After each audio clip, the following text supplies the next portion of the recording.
When last we left our heroes, having been haunted by visions of Asmo's homeland in peril, Nara and Asmo parted with Wolfgang and Daenerys and made their way to the swamplands, while the new Lord of Silver Rock began his preparations for the city.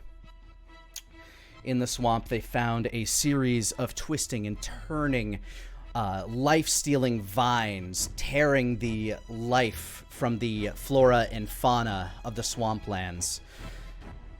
At the ends of these swamps, they found bulbous, rot-reeking flowers.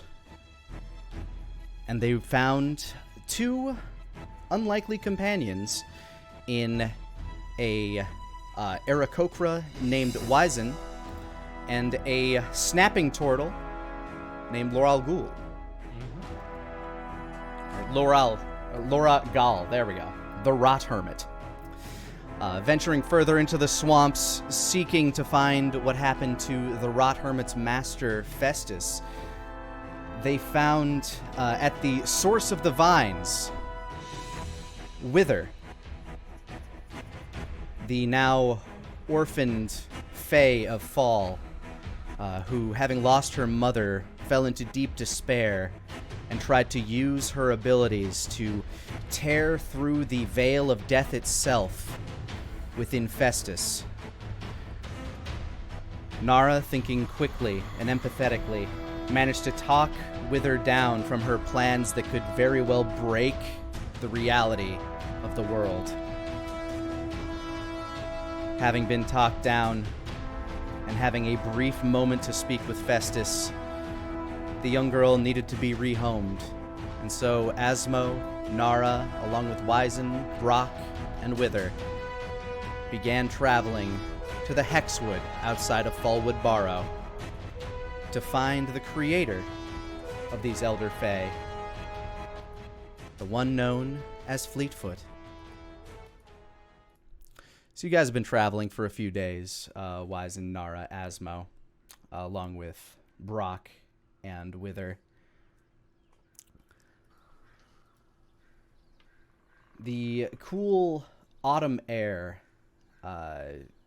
Wither seems very at home in, but she's been very quiet throughout this entire adventure. Only momentarily speaking up if she ever feels like she needed a rest or something like that. She's been very distant, often just trying to hold Nara's hand while they're walking, and if not, being carried by Brock. You're about, I don't know, maybe 3 or 4 kilometers away from Fallwood Barrow, which means fairly close to the Hexwood as well. And at this point, you can decide whether or not you'd want to make a pit stop in Fallwood Barrow or just barrel through the woods into the Hexwoods themselves. So, just quick. So it is Asmo, Nara, and we're still with Wizen and we are Wither. okay. I thought okay. Yeah, no, he's been traveling with you for a bit, getting some time outside the swamp, stretching around Asmo. Okay. Asmo recalls a familiar walk up the road, Fallwood Barrow. Memories of the it's actually very hard not to have these memories flood through your mind, as this was one of the first adventures that you and your companions had ever been on, fighting the bear, saving the little boy, and watching Garrick burn himself with a fireball to the face.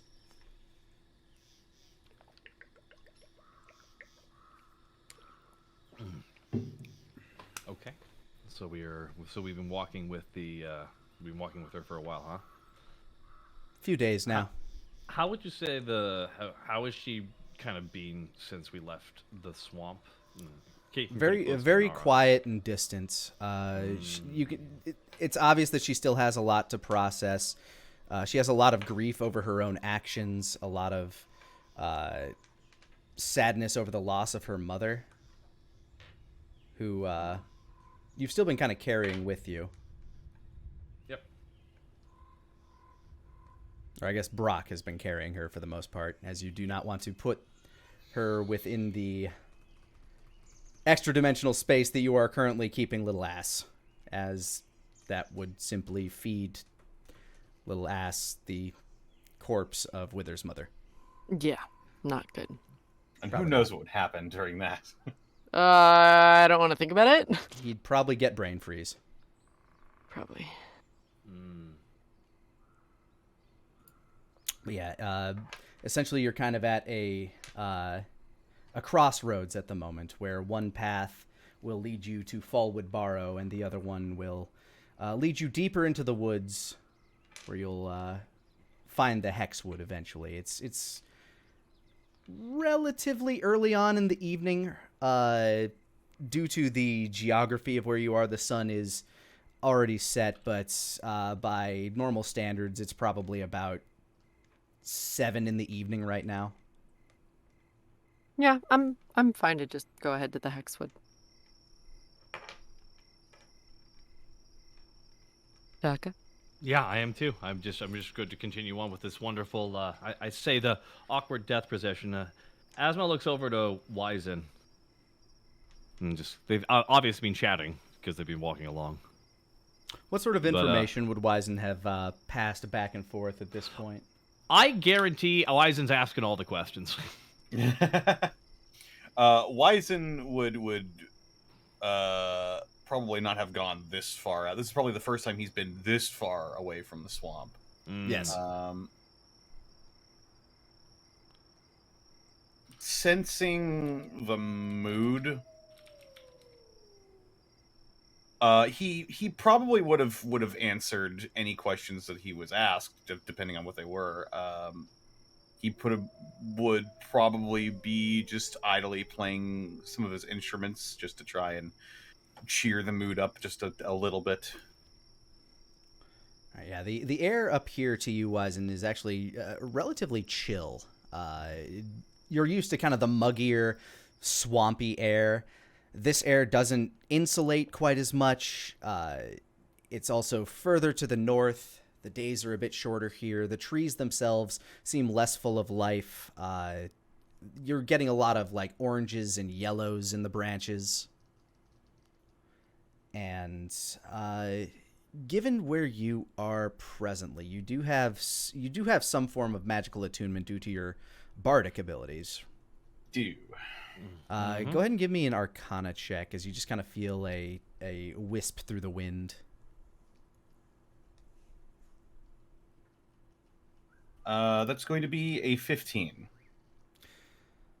Something about the air around here just feels odd. There's something equal parts dangerous but welcoming about it.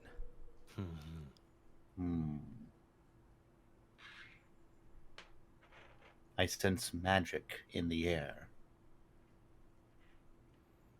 Inside here, great evil. The thing about these woods is they've always had a protector of sorts. We met her a long time ago. I did. And Say that as you start making your way down the path to the Hexwood. No, but this is on the way to the big crack of the land. The maw. Asma just kind of opens his mouth wide. But we came upon this place, and probably one of the nicest places there is, so close to the darkness, but something about that. So yes, you're right to sense magic. There's a little bit of it in the air. Yeah, Asma just kind of winks. I see. Wither's just sort of looking about the trees.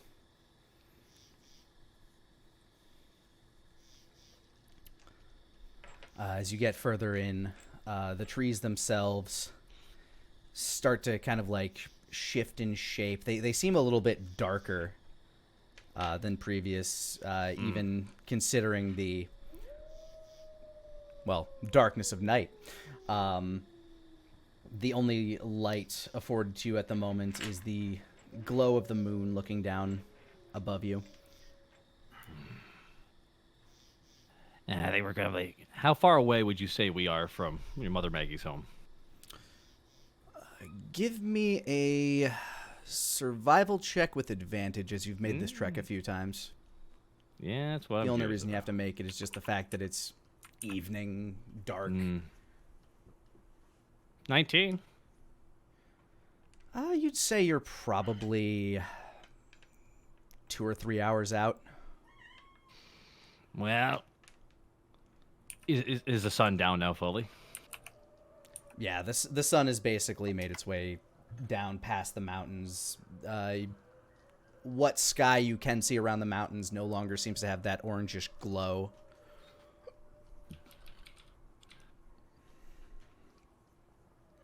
And the canopy of the forest itself is starting to get thicker and thicker. That is your indicator that you are getting closer to Maggie's home. Well, we either make camp here and go for it in the morning, or we go through the woods at night. In the darkness of the... Oh, sorry. No. Go ahead. I was going to say, in the darkness of the woods, you can see the various glinting of nocturnal animal eyes as they spot you and either continue on their way or continue spying upon you, finding you very curious. Nara, you can each of you can feel free to make a perception check. Nara with advantage, given your astute night eyes. That'd be a 29. A 14. Wise, and this is an unfamiliar terrain, and you don't know what, like, most of these animals are. You've been to forests outside of a swamp before, but never this far north. 17. Asmo, you're not paying a whole lot of attention to these things. You're kind of like giving them a passing glance. None of them seem to be dangerous by your designation. Nara, you're able to pretty much see everything as if it were clear as day out here. This is actually a much more comfortable environment for you to be looking in. The daylight always gives you a headache, which is why you have like dark goggles that you keep on you. But you see, raccoons, you see bats hanging from trees. Probably the only thing that really pays you much interest as potentially that could have presented any form of danger. There is a mother bear about 50 yards out that is traveling with a pair of cubs. It eyes you very suspiciously as its children kind of like roll about and play in a clearing.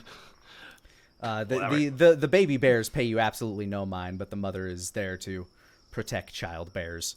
My favorite part about bears is where they all have the fat roll from Dark Souls. Yup. Oh my god. All of them have it. It's the and the baby bears are each doing their best fat rolls. I go around this.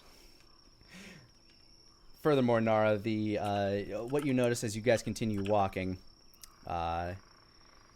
you see, and this is something that Asmo had seen previously wandering through, the petrified body of a very large creature that has been wrapped and kind of like rooted into the ground and into a tree. Looks to be that of a troll. Just old, desiccated, and very dead. Like, it's kind of become a part of the tree. The only difference, well, I guess if you point it out to Asmo, the only difference he might notice is now that there's a lot more moss growing on this troll. Were we around when that happened? Or am I No. thinking of a different situation? Okay. No, this happened before the party met up. Mm-hmm. Gotcha.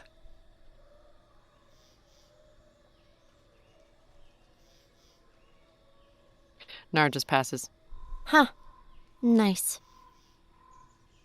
Wither notices it, kind of like reaches out a hand for a moment. The moss kind of turns a fuzzy orange as her hand almost touches. But she continues on holding your hand, Nara.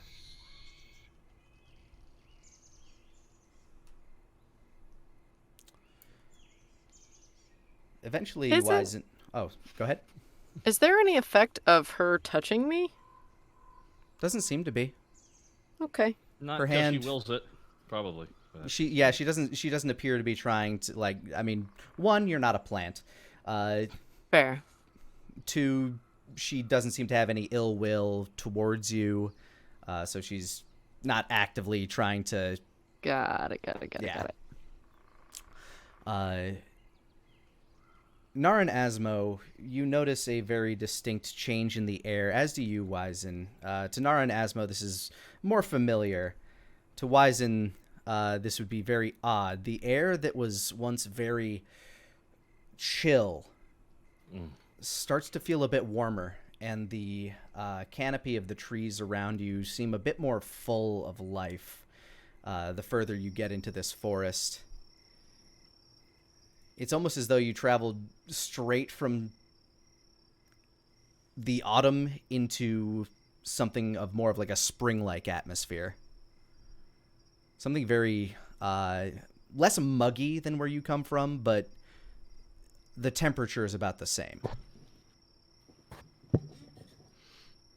And that feeling of danger that you sensed in the air previously has been replaced by kind of like a calm serenity sort of vibe.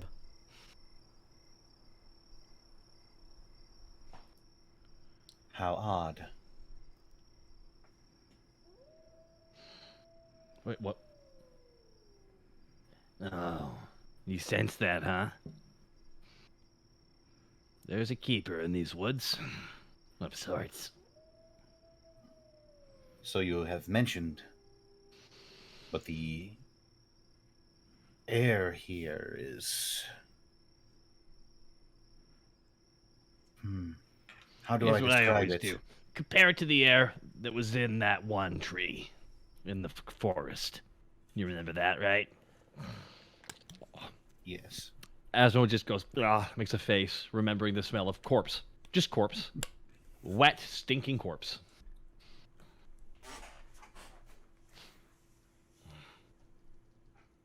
Compared to that, Yes.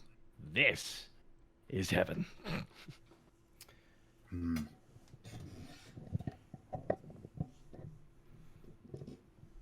I see. I like the idea of the new guy being more suspicious than me. Maybe I'm the fool. We'll find out. Oh my god. What? I don't know. It's D&D. Go ahead and make me another. Go ahead and make me another perception check, everyone. See? Now we gotta perceive. Nat 20, 32. Oh my. I Yeah. trust. That's pretty Asmo good. trusts his partner. Nara, you hear out of the they. Well, I guess I should roll to see how well they were stealthed to begin with. Haha, that will be cute. Yeah, certainly not enough. They were fairly well stealthed, but you hear kind of the tension of a bowstring, and as your eyes shoot up, you see a small humanoid figure with pointed ears, with a bow drawn, just looking down at you guys. Nara, this is clear as day a goblin. Only Nara notices this, as Sorry, you have yeah, not sorry. made a roll. She'll just look straight up. Shoot me with that and it's the last thing you'll do. That's the first thing you say. You do notice that he's like, oh, I've been spotted, and like he starts to like loosen his draw on the bow. Wither, on the other hand, having heard you say that, will look up in the direction that you were looking. The branch of the tree the goblin is standing on immediately wilts, and he falls out of the tree. Nara just watches him slam on the ground. Wow! I'm gonna give him an acrobatics check real quick.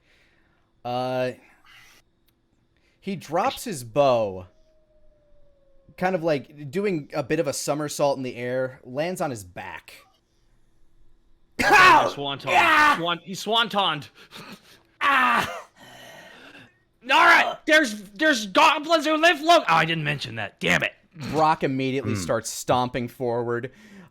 His the No. blue Stay here, blade.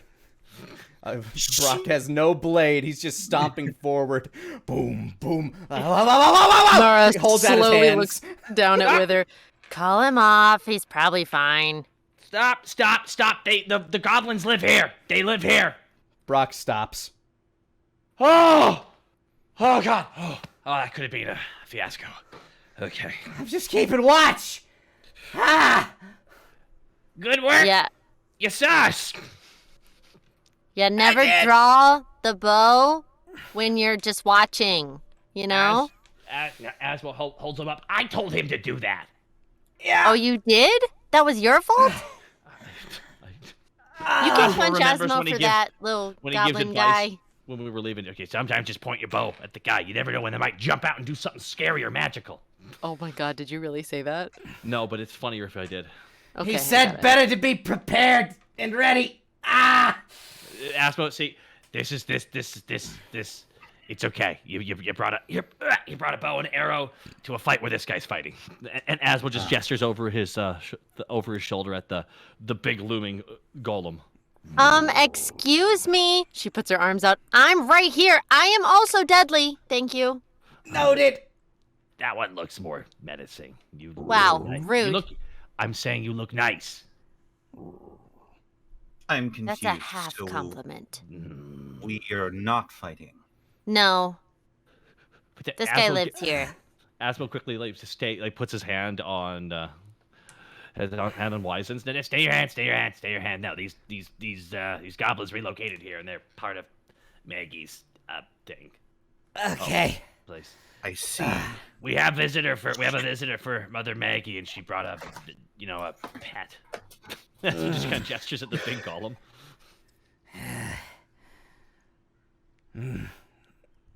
Madam Maggie's,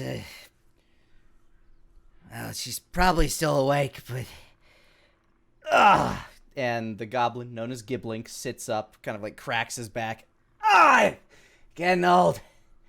I need to teach more people to do this.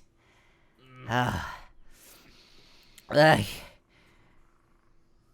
Alrighty. stop you if I wanted anyway.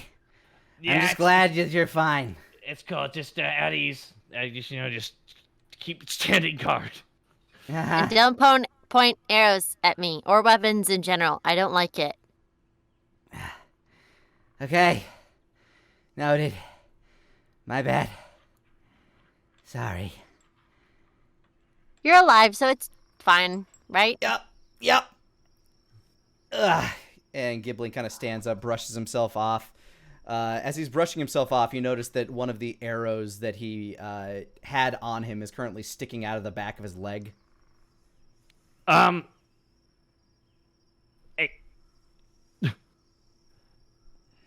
Get red on you. What? Oh, God. It's not a barbed arrow, is it? I don't think so. Oh, He well, reaches let's back get to it. try to pull it out. There's a Is this go- short spurt of blood as he pulls it out. Is this goblin your ally? They saved my life. Before. Is that I a see. yes or... I got no you ill need- will. Do you need help? God damn it. If he is your ally, then allow me. And Wyzen will reach towards one of his scimitars, and he will pull Echo from its sheath. And as he does, the sound of ringing steel echoes throughout the woods, and as this gentle hum grows louder and louder, he will sort of gently swing it through the air, and Giblink will heal as I cast Healing Word. All right, feel free to roll that. As you pull out the blade, he just kind of holds up his hands. Whoa, no, we're good. Oh.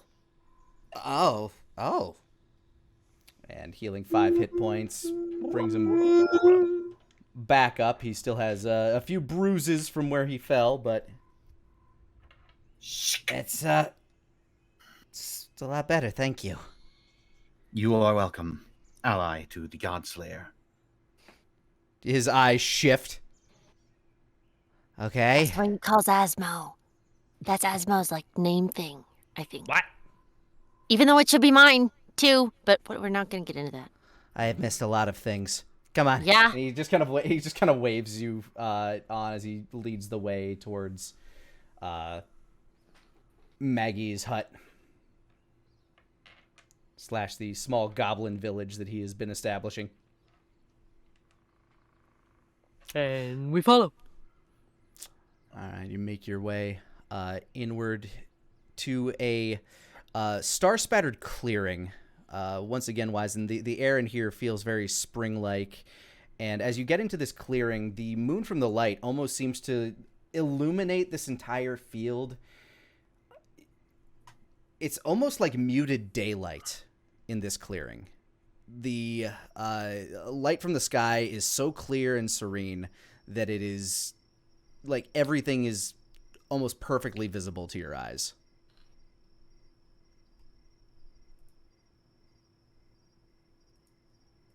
This one. That's very nice of you, Wizen. You've saved that goblin's life. I figured since he was injured, it might be prudent to help with his injuries. Your prudence was correct. How you feeling? I mean, better than previously. I appreciate it. Honestly, I was starting to fall asleep up there, but then, you guys showed up, and now that he's kind of able to get a much clearer look at the little girl traveling with you, his mouth kind of falls open for a moment.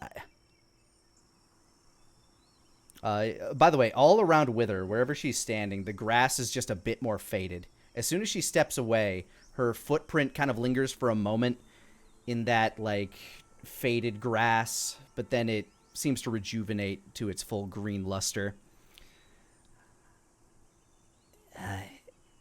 That little girl is, not normal, is she?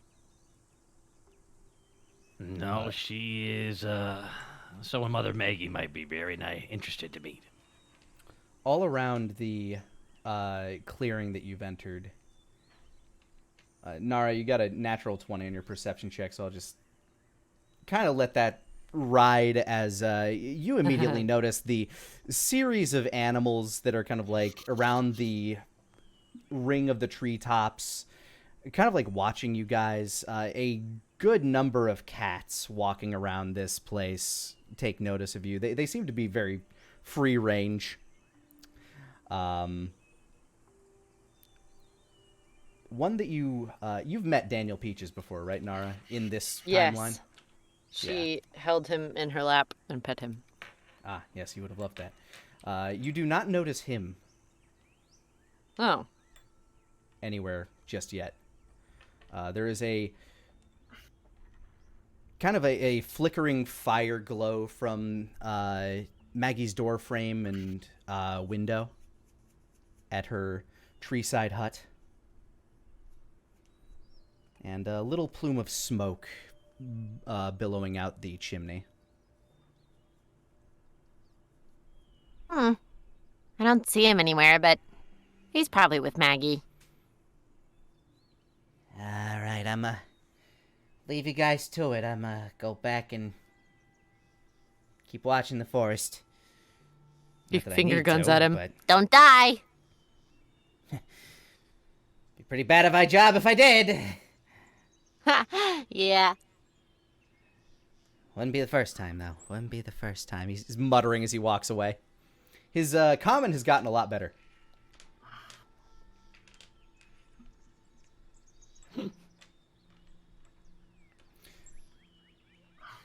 Yeah, you guys are left in the clearing with a bunch of animals. Nara will head up to the shack to look inside.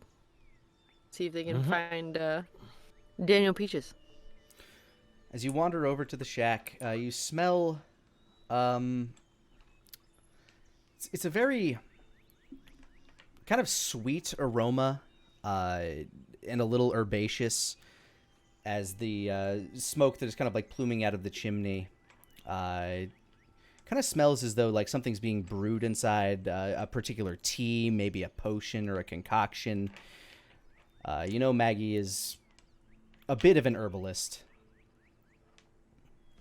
That's what you smell as you get up to it, and in the window you can see sitting inside, kind of like overlooking a cauldron, is the kind of in her early 40s, late 30s woman. It seems very entranced by the brew that she's cooking up at the moment. Hasn't taken notice of anything going on outside.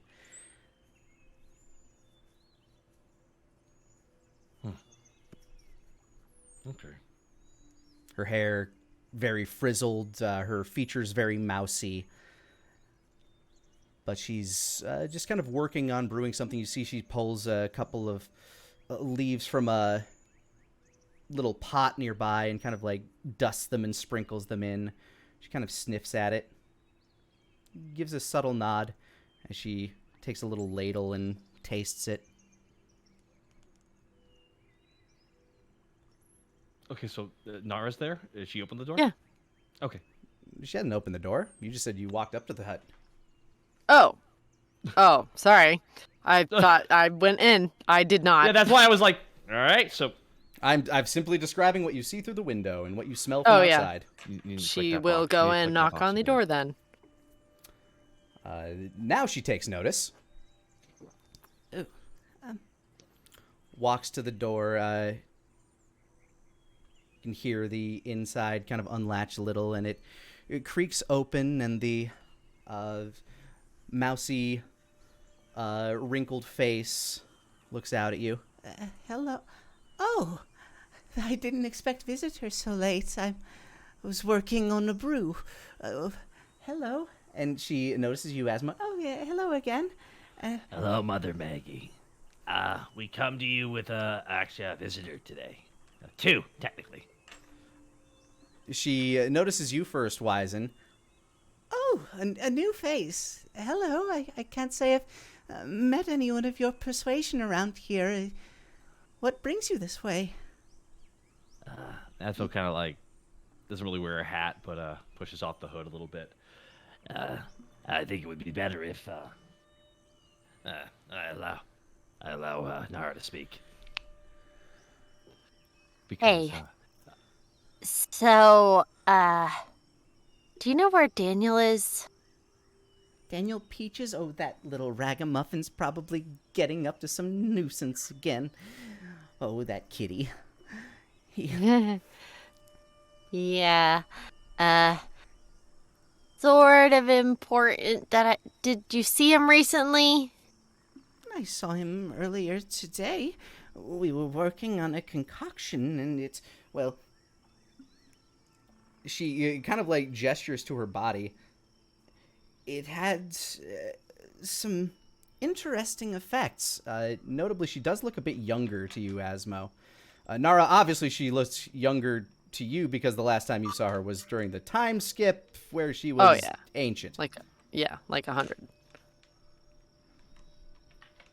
Well, that's fun, right? It is. I feel like I have much more of a spring in my step, and I've been working a bit harder on it, but the particular ingredients have been hard to come by. no. By the way, this entire time, Willow has just been hiding behind you, Nara, just very shy. Willow? Wither. Wither? Yeah, Oh. Wither has been hiding behind you. Every now and again, her eye just kind of like peeking out. I'm gonna see if Maggie notices her with Wither's. Yeah, no. Wither is very well hidden right now behind you. Of course. Oh, well, I definitely have questions about whatever it is you're brewing right now, but, I need to introduce Daniel to my friend here, Wither. Wither, say hi. As you kind of force Wither out from behind you, just kind of shove her out to the side. Her eyes look down, look up at Maggie, and then look back down. She kind of waves a little bit, and you immediately notice features of Maggie's face just kind of begin to shift and melt. Her demeanor shifting to someone who kind of like recognizes, like there's definitely a shift in Maggie's emotion as she looks down at this little girl. Insight? Go for it.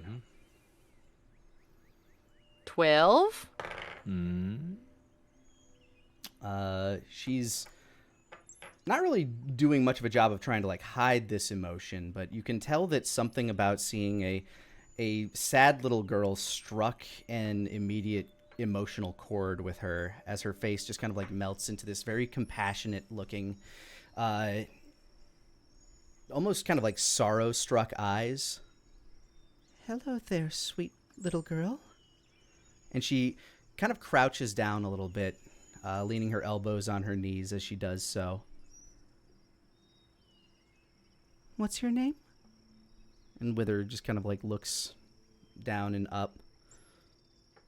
Wither? You've had a hard time, haven't you, Wither? And Wither's eyes begin to tear up as she nods. Poor sweet girl. Do you like tea, Wither? I don't know. Would you like to try some? I'll have some, Mother Maggie. Asmo just kind of winks. And kind of taking a cue from you as Wither looks up at you, Asmo, and then back towards Maggie. She just gently nods. And Maggie will hold out her hand. Come in and get comfortable, sweet girl. Maggie, or Wither will look up at you, Nara. You're good. She's a nice person. She takes a brief look back at Brock. Just kind of sits down in the middle of the field. And Wither will slowly let go of your hand, Nara, and reach up and grab Maggie's, who will take her very gently by the hand, kind of slowly brushing her thumb atop the little girl's hand and lead her inside as she leads her over to what looks to be the comfiest chair in the hut, one that you often find a cat lounging on. And she goes and procures a few cups and starts... Wyzen, you want some tea? Would I ever have had tea before? Is that a thing in the swamp? Oh, I would. I mean, there are various types of teas that you might have had in the swamp, and you, by your own admission, say that you've traveled a bit. Like, you may have gone as far as River Run before, because that's not horrifically far outside of the swamp, maybe even up to Amberglade. So yeah, you're familiar with tea. I think tea would be lovely. Maggie begins to hand out cups for everybody. The tea itself smells quite refreshing. It seems to be like an herbal, maybe a mint, nothing with caffeine because it's so late kind of tea. Subtle sweetness from some like dried out berries.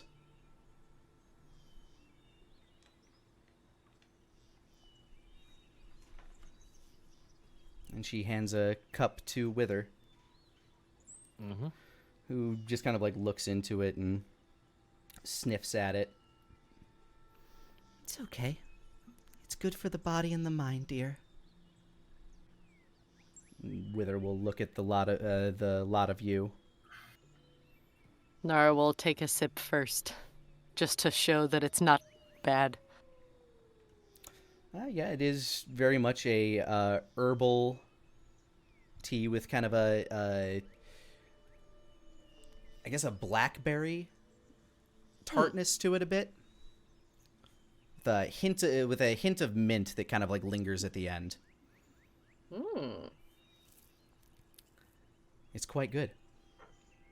And Wither will also sip, taking a moment to realize that it's very hot on her first attempt, but blows on it a bit and goes for it. Anybody who drinks the tea will have a advantage on Constitution saving throws for the next day. Cool. Hot dog. Mm-hmm. So, do whatever you can to try to make yourself sick tomorrow. Because it's going to be harder to do so. Yeah. Time Definitely to gonna go work into on that. poisons. Mm-hmm. Infect me with all the snake venoms. Bites himself. Oh, it was bad. Oh my god. No. That one scene from that one Japanese show. This knife has the deadliest poison ever. Oh shit. Oh fuck. Oh no. Shouldn't have licked that knife. I should. So yeah, That's the end of him. I'll enjoy the tea. Go ahead and give me a... Actually, this probably not even hiding at this point, but as you turn back and look at Brock, Nara, you'll notice that the silhouette of a black cat flicking its tail is sitting atop of him. And Brock seems super chill with that. Oh. Daniel? I mean, with your eyes, you can almost certainly make out that it is, yes, a black cat with intelligence behind its eyes staring at you. Oh, there he is. Okay. Wither, stay here with Maggie for a minute. I'm gonna go talk to a cat. Okay. She says, confused. I'll be right back. Maggie just sort of waves. Make sure to scritch them behind their ears. They like that. I will. Talking to a cat is the most natural thing in the world to her. As it is me. Mm-hmm. Yeah, you all travel with Denier. You know what it is. Except you, Wazzy. My shadow whisper. Okay. Also, yeah. Okay. How? What do I? All right. Let's just get out there first. You step outside and towards Brock. Daniel Peaches, a.k.a. the nature god Fleetfoot, is currently rubbing his head along the side of the tree branch sticking itself out of Brock's head. Or the small tree growing out of Brock's head. Well, hello, Daniel. Gives one of those big cat stretches as he looks down at you. Hey.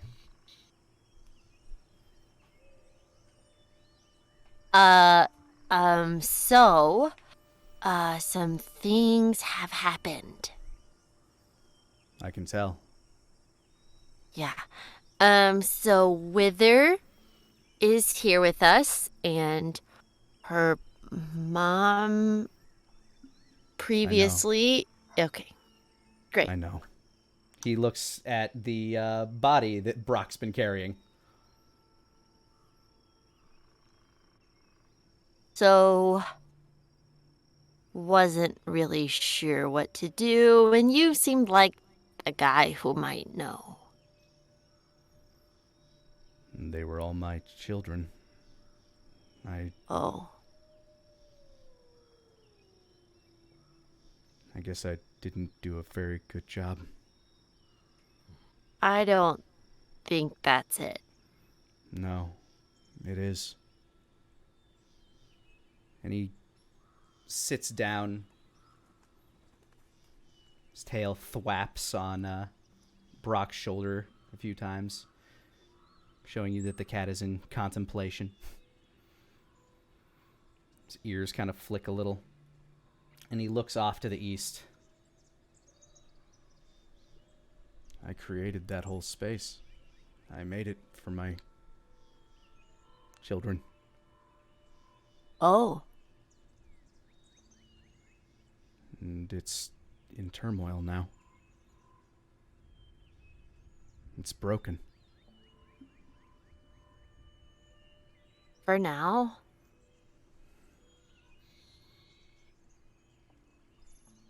Do you know why I'm here? In which context?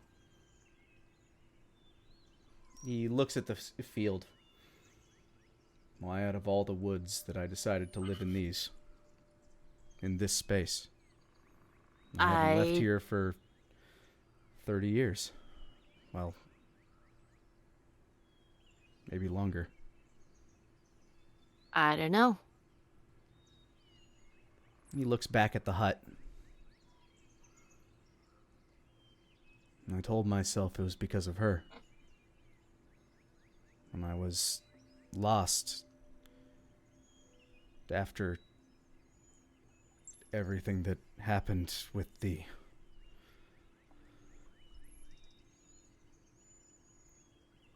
great evil, I traveled for a while. After working with everyone to imprison it, I came across this poor, frightened woman in the woods. A troll had just killed her husband and daughter. And it was going to eat her. So I stopped it. She was so terrified and shocked. I didn't know what else to do. I wanted to comfort her, so I took this form and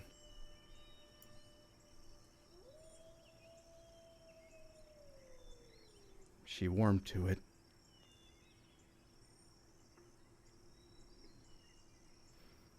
And since then, I've been watching over her.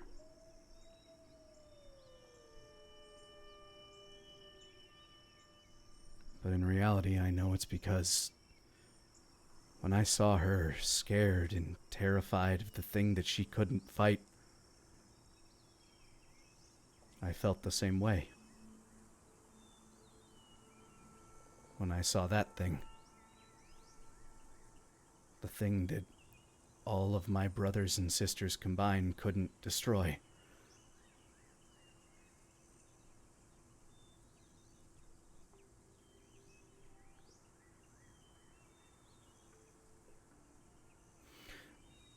When your friends came through and told me that they were hunting pieces of it, carrying pieces of it,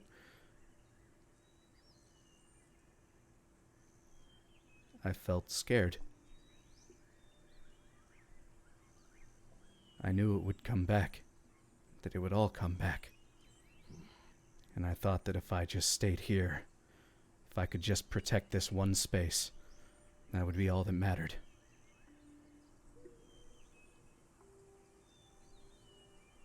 Well, I can assure you that you do a good job of that no matter what. His head kind of tilts to the side and his ears flick.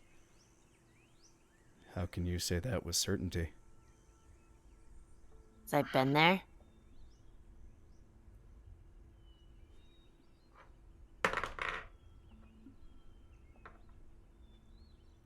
After what happens if we don't stop it. His eyes widen. And he begins to crawl down off Brock's shoulder.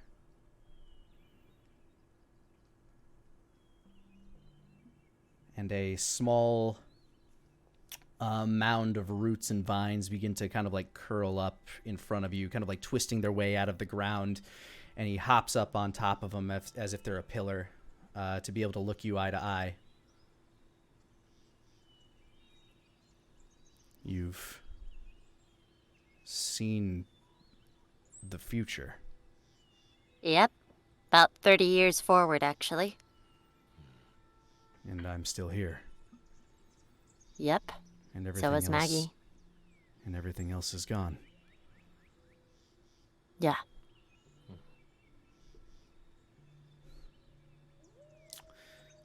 He looks back at the hut. Those of you that stayed in the hut, Maggie is talking to Wither. Through the window, you can see this, Nara, and you can see that Maggie is actually smiling a bit, and a cat kind of like jumps off a counter and onto Maggie's back, claws held out as if to kind of brace herself on Maggie. Her face kind of like twists and contorts, and Wither begins to giggle for the first time since you've been reunited with her. And Maggie grabs the cat off her shoulder, just kind of gives it like a small little tap on the nose and starts scratching its belly. And when she sees Wither smiling, she smiles back and offers to let Wither pet the cat. And this wholesome scene basically plays out before you as Wither pets the soft belly of the little gray and white kitty.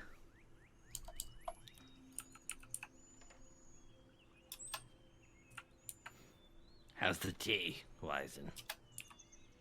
It is good. Sweet, but good.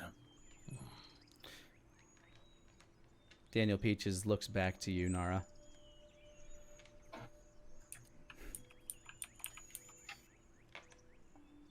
So,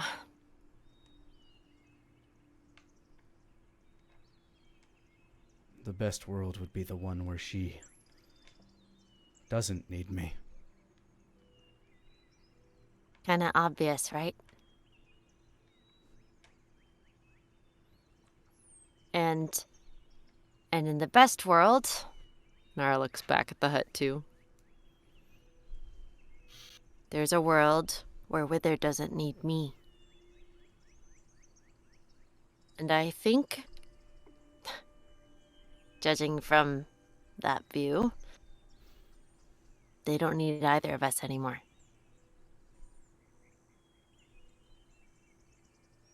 I think in the near future you might be right.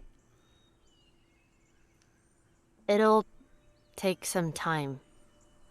I mean, she looks at Wither's mom's body.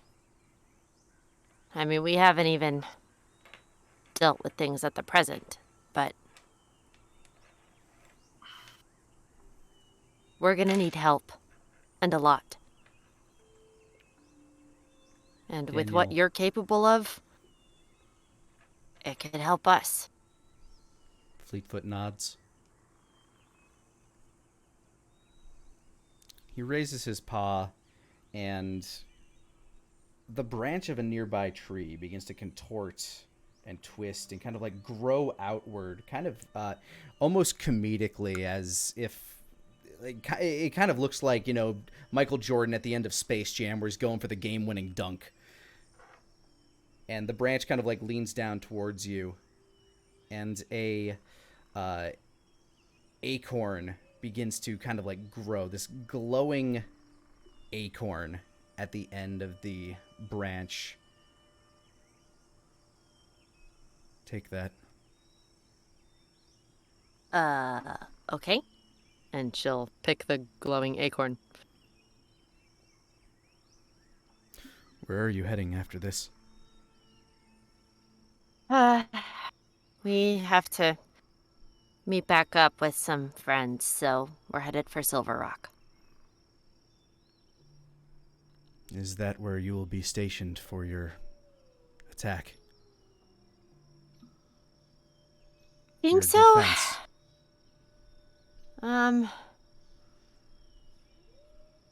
Yeah. Fine. Well, I haven't really talked to Wolfgang and Denier, and if I'm real honest, they're kind of the strategy guys I just kind of follow. Working on that, but Well, wherever you deem. Find a proper place in that town to plant this. oh, okay. I was definitely about to eat this, so I'm glad you said that. That would have been bad. Yeah, I'm realizing that right now.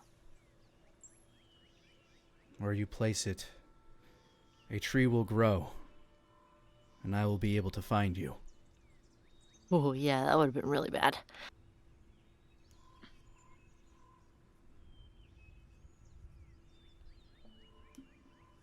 Well, I will definitely do that. Do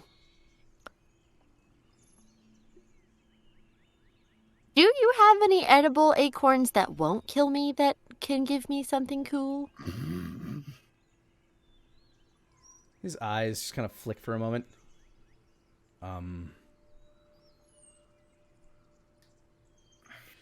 That tree branch that was like lowered down to you begins to rise up, and it begins to shake over your head, and dozens and dozens of acorns begin falling around you.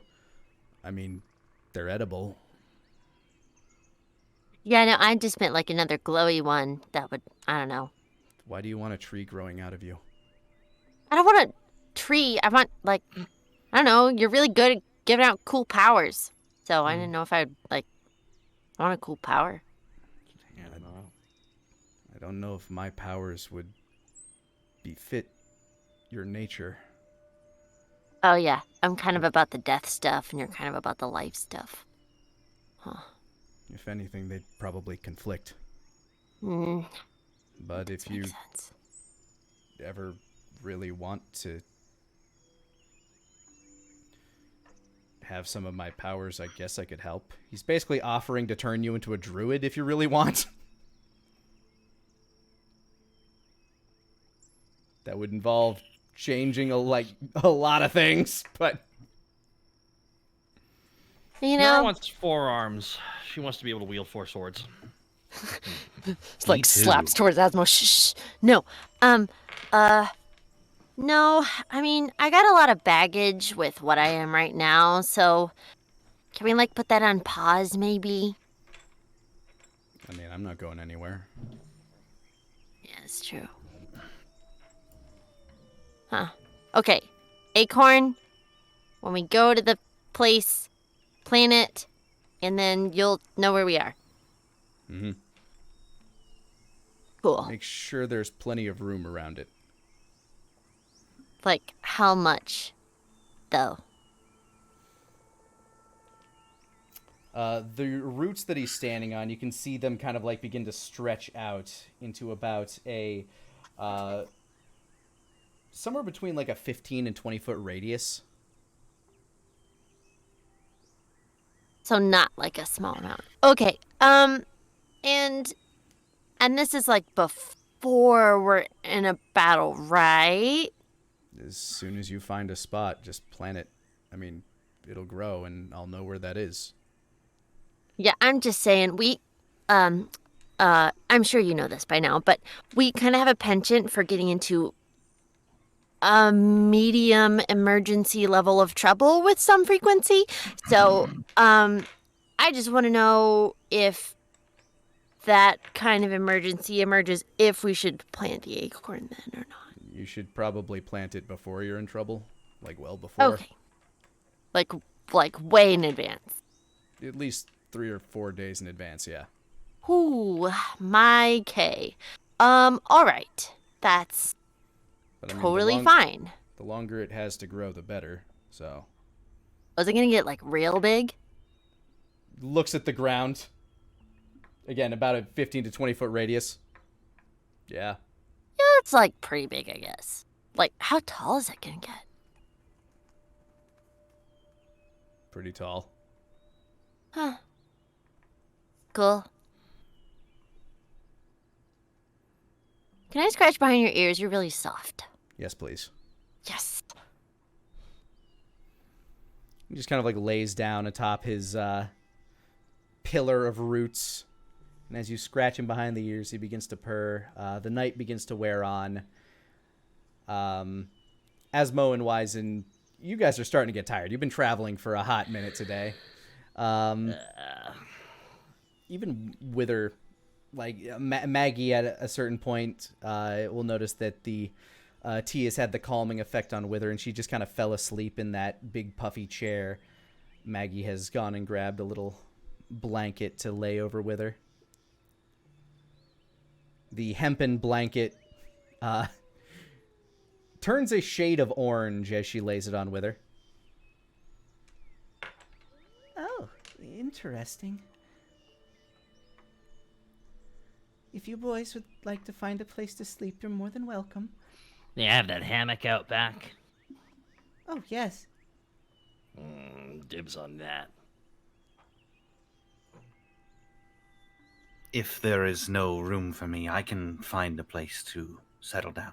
I'm assuming that Wiseman's been sleeping in trees. Is it wrong that I assume that? I'm not sure. I'm not sure shoe-billed storks sleep in trees, so probably not. I keep getting he's a stork. I keep thinking he's like a bluebird. I don't know why I keep thinking he's a stork. Anyways. Nope. Oh, there's plenty of places to sleep. There's actually a lot of sleepable furniture in this room. There's like a couple of little, I guess modern day equivalent would be something like a chaise lounge. Is kind of available. It's like a small couch, basically.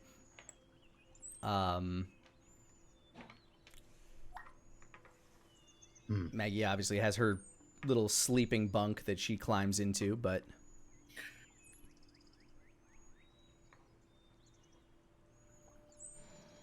Wiser would probably just take one of those. one of the sleeping couches. Yeah. All right, you notice that the as you pet Daniel Peaches, and he purrs a lot. Fleetfoot is a very content god. The lights in the hut kind of dims as the fire begins to go out a bit. And Asmo walks out of the hut. Asmo, you see Nara currently petting Daniel Peaches and holding a glowing acorn in her other hand.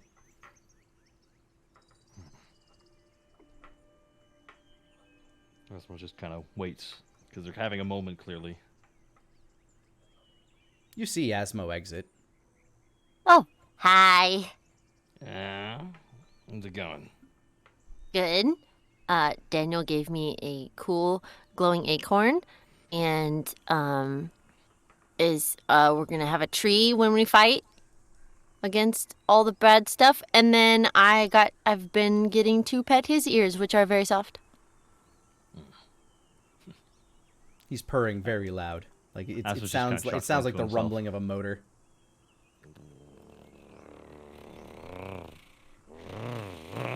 Yeah, somebody set this cat to vibrate, basically. Oh my god. Yeah. Many cats wish they could have that setting. But I suppose it's late, and sleep probably should happen, right? Oh, yeah, I guess. Probably some beds over there. Used to just right here at all in the middle of the... Nara kind of looks at Asma like, Were you jealous that I was petting him? No, I'm too tired to be jealous. Ask me an hour after I wake up, then you might get a different answer. The roots begin to untangle, and Daniel Peaches slowly drifts back down to your feet. Here. And he kind of like looks off to the distance towards a very starry spot on the low slope of a hill in this clearing. And a bed of moss just starts to kind of bubble up out of the ground. Looks very soft. Oh, weird. Cool. Want to sleep you there? go. Asmo? Yeah. Yes, okay. Oh my god. Okay. Good night, Daniel. Thank you for the bed. Thank you for the pets, and for her. And he looks back to the hut. Thank you. I'm just glad she has somewhere to be. Me too. You can tell you both mean the different she. But Daniel Peaches begins to walk away, and a hawk swoops down out of a tree and picks him up and drops him in an adjacent tree. For a moment, you're taken aback, as if like a hawk just swooped down and took the god of nature away, but clearly it was something he intended. Wow. Squeak! Yep, Thank that's you. about right. Continues walking along a tree branch. Is that Wizen? I didn't... Nah, that's not Wizen. What? Asmo, use your eyes. I'm tired. I guess this later would have been an owl. The two of you can sleep very comfortably on this very plush, soft bed of moss that's Daniel Peaches has provided. Nara, just once, before pocketing the acorn, kind of opens her mouth to be like, ha, what if I ate it? Nah, and then puts it in her pocket. The advantage on that Constitution save would be pretty good, but pretty hard. Yeah. Yeah. And you each sleep throughout the night, as tomorrow you will make your journey to Silver Rock. Down in Silver Rock. If Nara only trance sleeps for like 4 or 5 hours, and that's considered a full night, right? Mm-hmm. Could she get up and study Sylvan? Sure. Let's do it. Honestly, with all the downtime with all her friends asleep, I'm surprised she doesn't read more. Just be like, Yeah, I just had that realization, so... What do I roll for that again? Intelligence? Intelligence. And at this point, you're just about at the cap. It's just a matter of... Yeah, go ahead and give me an intelligence roll. Let Let me check my notes on that. You are very, very, very close to being fluent. Oh, in you're Sylvan. kidding. Very close. Like, absurdly close. Aw, it's like 1, isn't it? It's within 5. 2. I don't want to make you upset. It's 2. It is somewhere between 1 and 5. Cool. All right.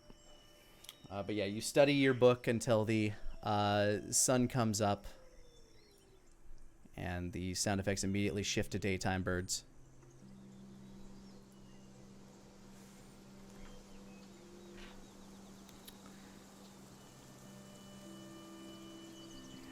And as you are kind of getting set up, the first person to wake up actually appears to be Wither, who walks out of the hut in the morning, just kind of looking around, and she sees you and kind of starts to wander over.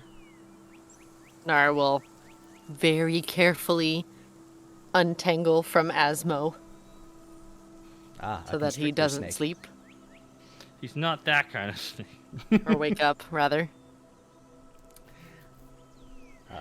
Again, you notice as Wither walks, her presence seems to leave like this little bubble of fall energy around her, and her feet print leave that patch of orange grass behind her that fluffs back up into living grass as she walks by, or as her feet leaves. So I'm gonna be staying here. Is that okay? For She a looks time. back at the hut and looks back at you. Yeah, I think so. Will you come back and visit? Of course. You promise?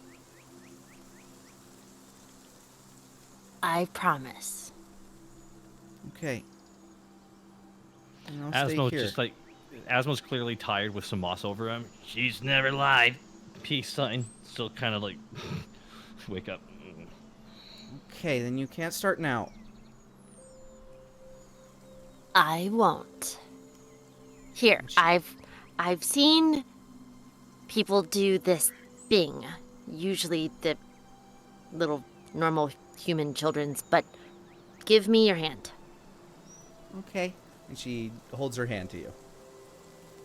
And she wraps her smallest finger around Wither's smallest finger and intertwines them. As Wither kind of like tries to do the same, a little vine grows out of her finger and kind of like twists around yours. Like that? Yes. So, this is called a pinky promise. Pinky promise. It is an unbreakable binding contract between two individuals. And if one person promises something to the other, they must maintain that promise. Okay. So you promise that you will come back. I promise that I will visit you. And she thinks to herself for a moment. Do I have to promise something too? Well, I mean, it's only fair. Then I promise that I will get strong and that I'll protect you. That is a very good promise. And she kind of smiles at that.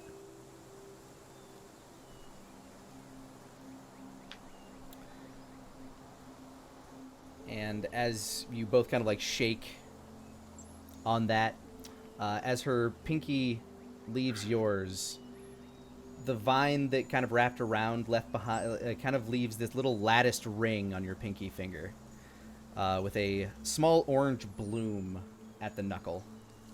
Aww. Is this for me? Mm-hmm. It'll help you against plants if they're mean to you. That's me telling them no. Aw. Well, thanks, Wither. I will cherish it. She smiles. So, just focus on yourself for a little while, okay? You've been through a lot. Okay. If you see the piggy again, can you tell him I'm sorry again? I think you did a good enough job the first time around, but if I see him again, I'll let him know. Okay. And she looks off to this side, and her eye catches Daniel Peaches. She looks up at you, and back to the cat. Back up to you, and back to the cat. That's Daniel Peaches. Can I pet him? If you ask nicely, I'm sure he'll let you. And she smiles and begins to kind of scamper off towards him.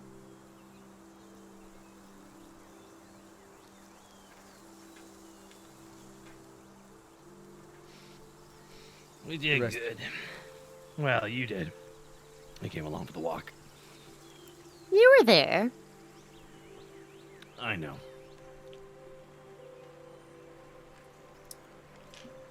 The rest of you waking up, including you, Wizen. Okay. Oh, sorry. Asma just gives her a kiss on the cheek as he sits up. Look at you. No. I don't have the best track record with children. No. Maybe someday far from now, when the world is not in impending doom, I will not have a bad track record with children. You know what they say. Nara's for the children. They've never said. Who's No, they? Me. Me. Oh, there's. Wait, I think there's more than Wizen one of laughed you? at that. I think Wizen laughed at the joke, but he's, you know. Wizen laughs at all your jokes. Okay, are you gonna hand me my pants or not? Yeah, fine. The smell of cooking oatmeal kind of like starts to waft through the air as the smoke begins to billow from Maggie's chimney again. Wizen, that's the smell that you're awoken to.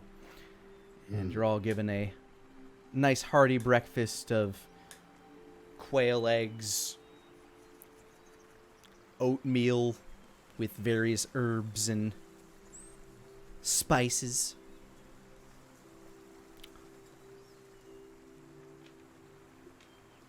And with farewells given, I'm not sure at what point, but you would be making your way out of the We did- Hexwood. Stick around for the funeral, right? Oh, yeah. The service itself would have been a fairly low-key affair, as Brock would have scooped aside some dirt. She would have been laid to rest under a silk sheet. And as the dirt was once again placed atop of her, a bevy of flowers would begin to bloom, only to immediately die, and the patch would start to become a bit frosty.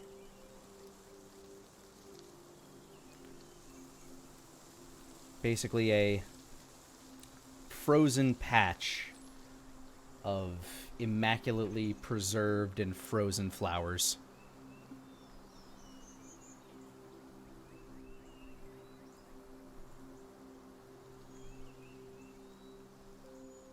Wither at this point kind of holding onto Maggie's hand and crying into her apron. And Maggie leaning over and hugging and comforting the small child.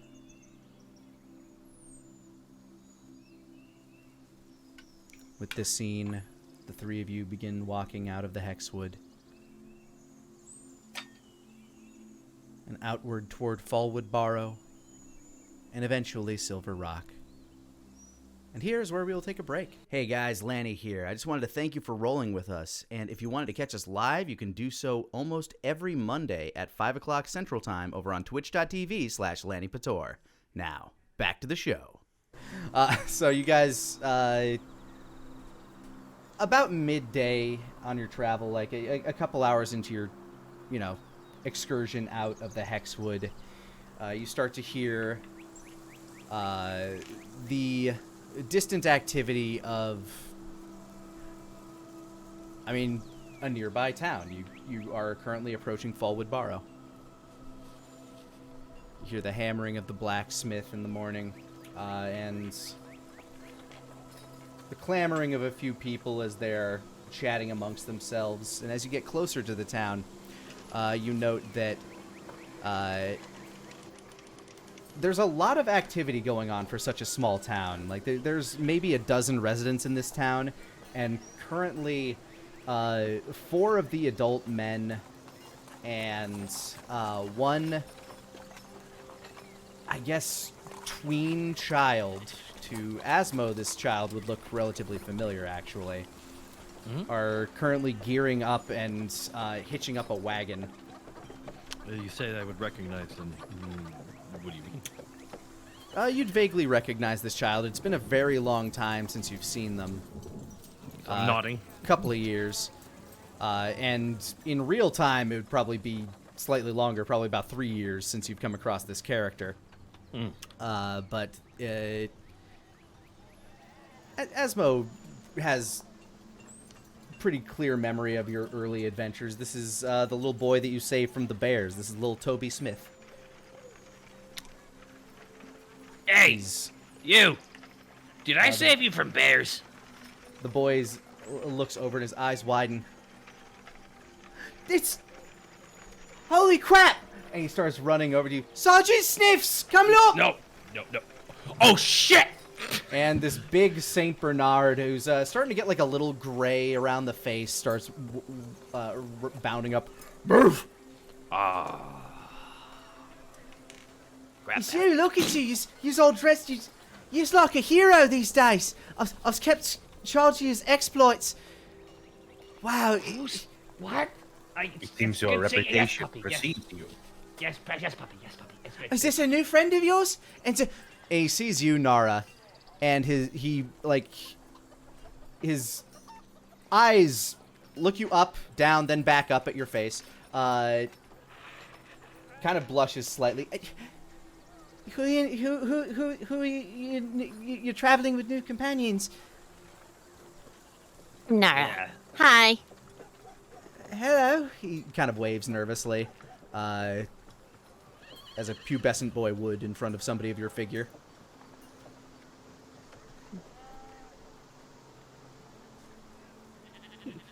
And, hello.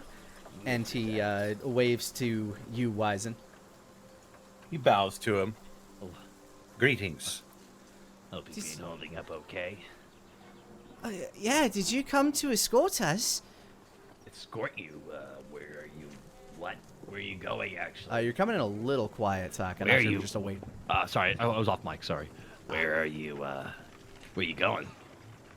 Well, we got a message from Lord Connolly. We're supposed to go and help build Silver Rock. Is that why you're here? Are we gonna hear that every time people talk about him now? Yeah. Wise and tilts his head. No. Who is this Lord Connolly? Oh, you haven't heard of him? Oh, he's a great hero of the realm, just like Mr. Asmo here. I see. They went up and they stopped the war, and That's right. Asno never ever mentioned Wolfgang once on that walk to Wyzen. Never once. Never mentioned Silver Rock. Never mentioned nothing. Who? and they saved my dad from this horrible horde of undead up at the wall. Yeah, we did that. Yeah, we It's totally okay. did that. He's so casual about it. He's just kind of like 'Cause it's- he's in awe to see you. This to this kid, you are a hero, like a larger than life figure.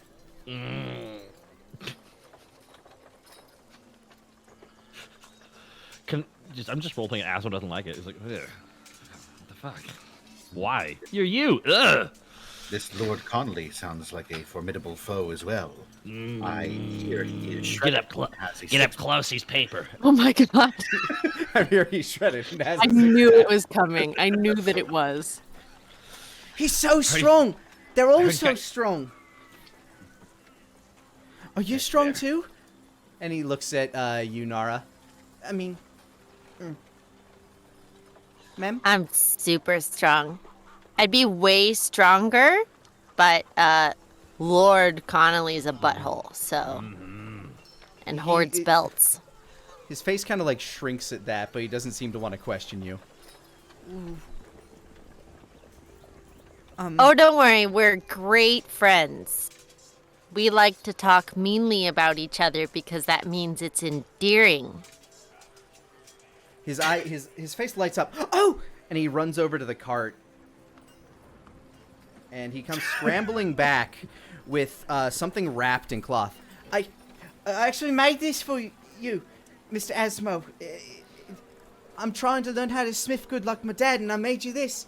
I know you fought with little daggers and tiny swords, and he like kind of holds it up to you. What is it? It's what looks to be a blade wrapped in parchment, like a cloth. Asmo moves the cloth, examines the blade. Yeah. You hold in your hands a very dingy dagger. It's made by incredibly amateur hands. Its balance is way off. It is, for all effects, this dagger will act as a -1 dagger. Its my edges is God. dull. Its tip is kind of crude off to the side, so you can't even really stab with it unless whatever you're stabbing you really want to hurt. It's not a very good dagger in the least, but his eyes are lighting up as you open it up with like full of hope. Nara's Asmo- eyes also light up, full of chaos, and watches as she's like, What you gonna do, buddy? Asmo takes it in his hand. Asmo's gonna spin it in his hand. You know, do the Give whole me an acrobatics check because this Oh, thing is so off balance. Asmo has really dexterous You do. hands. You are and deals very with dexterous. Knives and blades and I'm so ready Your for hands this are roll. incredibly dexterous. Roll your oh roll wow, your maybe with acrobatics check. advantage even, right? Nope. Nope. Oh, Do so it. That's a dex Do it. saving throw now, Roll huh? it. Roll it. It will be if you fail. Oh fuck. 27. You're able to spin the awkward blade and make it look flawless. And I throw it there on my hip pocket beside the other throwing knives. Nara looks mildly like disappointed. Thank you very much. That'll be handy. I like the Bye. eye patch. It looks real cool. Oh, thank you. I lost it myself. How did that traveling. happen? Oh, what a story. Yeah, so what are you traveling? Asmo? So Asmo bangs the back of that wagon. So what are you traveling with here in the back of this wagon? The horse, the lone donkey pulling the wagon begins to lurch forward. Shit! Jasmine runs after it. Oh, don't worry, he can tell you on the way, Toby, since we're escorting you. And yeah, as the mule begins to lurch forward, the band of kind of grumpy looking men standing around. Some of them look well past their prime. A couple of them, two of them look well past their prime. One of them looks like he's probably a decent worker, and the other one looks like he probably got kicked by the same mule at one point in time. Just kind of has like a very distant look in his face, but a constant smile on it, so that's good. They all just kind of start walking, and the old men are very begrudging about it, and the young man kind of sticks to himself. But little Toby is just clamoring about you, wanting to hear everything about your adventures and asking you so many questions. He is a little fanboy. It was raining that day. The sun was in my eyes. Just that analyzing. That's so much. That's so much. That's 2 people. That's too much. And you guys begin making your fairly long trek to Silver Rock. And Nara would be asking prompting questions for every cool story she could possibly think of so that Asmo has to explain. Now, Wizen, did you wish to accompany this band all the way to the city, or are you going to part with them at some point? Because this is going to be a multiple-day trip. He would probably escort them halfway, just to be able to listen to all the stories that Asmo has to tell and be sufficiently inspired. But about halfway through the journey, he would break off. All right. Your best path getting back to the swamp would probably, I guess it doesn't really matter. You can fucking fly. Woo. So it'll be about like a 4 or 5 days journey. You'd probably part with them about here, around the mountain range, where I'm guessing Nara would prod at the Go Chunk story. Oh, for sure. And little Toby would be amazed to hear about the trolls, and at that point, the next morning when you're all eating your trail food and whatever wild game that could be hunted, probably most effectively by Asmo and Wizen and Nara. After you finish eating that morning, you would probably be... So what are being carried in all these different wagons? I'm guessing it's a big wagon train, right? It's a lot of building equipment. Not a lot of building material, but a lot of, like, hammers and, like, just personal toolkits of these, Tradesman tools. Yeah, basically. There we go. That one is the one I wanted to stop. So, at about this point in the journey would be where you would depart, Wizen, if you would have any final parting words for your companions. Hey, Wizen. Yes.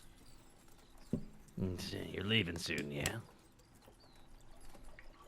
Yes, this has been a very worthwhile and inspiring experience. Though, I don't believe I would be of much use to you in the city, nor do I desire to stay in such a populated place for so long.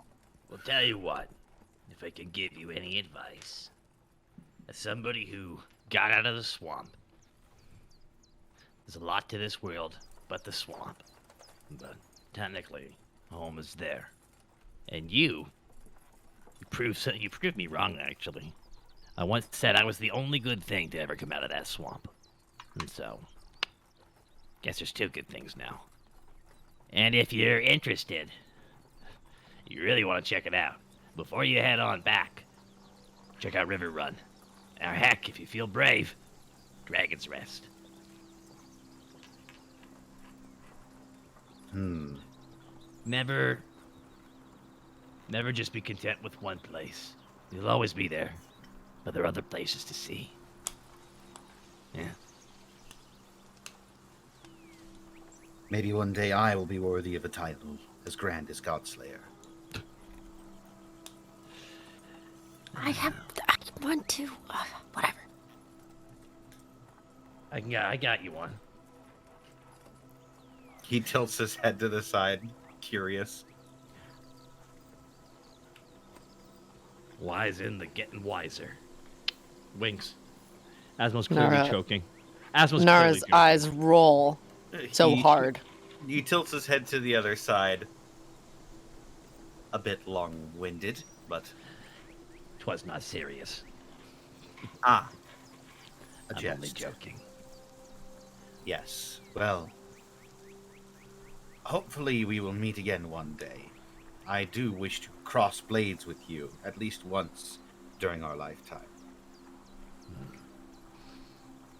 I have an nagging feeling I'm going to meet you again, and it's going to be funny. He tilts his head. You're a good bean. Don't let the world change that.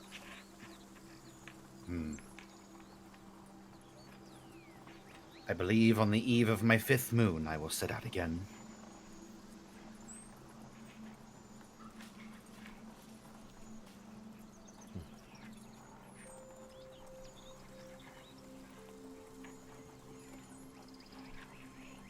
But until that time, I can hear the swamp calling to me. And, Farewell, Godslayer Asmo. Nara. Well, Wisen. Bye, Wizen. Farewell. Get a cool title or something, whatever you want to do. We'll I see you shall. soon. And he'll pull out his tantan and begin drumming on that as he flies off into the distance towards River Run. Why not? As you take off and begin making your way down, standing behind him now wide-eyed is little Toby. What did he mean by Godslayer? Yeah, you have to tell it now. And so continues your journey with little Work Toby 15 the Smith. hours. What do you get? Another day old. Okay. Several days later, we rejoin Wolfgang and Denier in the town of Silver Rock. Wolfgang, it's a big day, and it's going to be a chaotic day today. As you are not only expecting your workers from Fallwood Barrow, potentially your workers from Amberglade, but also all of the refugees that you are getting in from Wild's Edge. I'm imagining, like, now we cut to a completely different gameplay, and now it's a city manager. We need more lumber. It's what it's been, We kind need of. more lumber. You require more stone. Wolfgang's been playing politics for a few weeks while you guys were, Not enough food. Wolfgang, we've got to construct additional pylons. Got it. We need more Vespine gas first. Not enough Vespine gas. Spawn more overlords. we need more ore. Tiberium. Job's done. Comes up one of the people who just finished fixing up your fixing up your office. Job's done. Walks away. How was that? Magic man, he's got magic hands. Further, tomorrow will also be the day where you'll be able to finally unleash the souls from the stone as the preparation, as Denier, you have been informed that the preparations are just about done with the ritual, which you would no doubt be going to report to Wolfgang.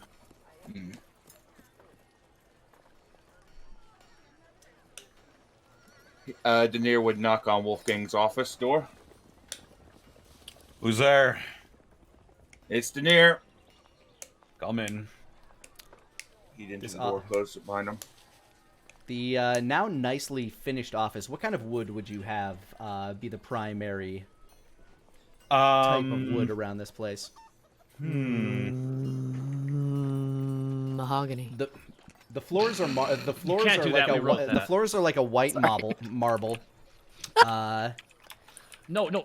We gotta get I- obsidian, D&D rock. They're white marble. As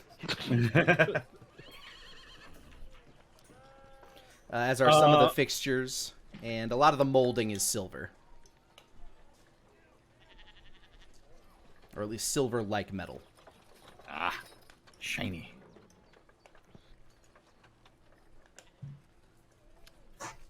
The ritual's going to be ready by tomorrow. We're going to be able to get all those souls out and hopefully into the hands of Mother Death by this time tomorrow. Can Asmo push open the double doors to get into this place? You're not at the town yet. Damn it! Okay. I've also picked out a spot to be able to put down the tower for the refugees, or at least the triage center. Well done, Denier. Oh, bloody hell. This is a lot of hard work. Just hoping it's all going to be worth it, you know. Of course it'll all be worth it, sir!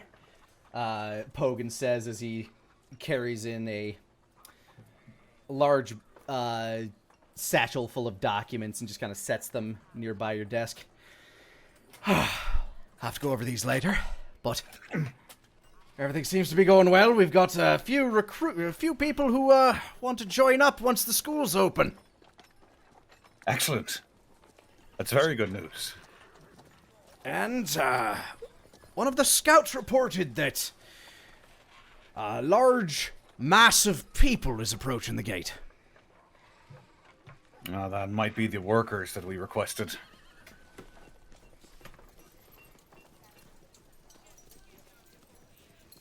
I suppose I better go see my people.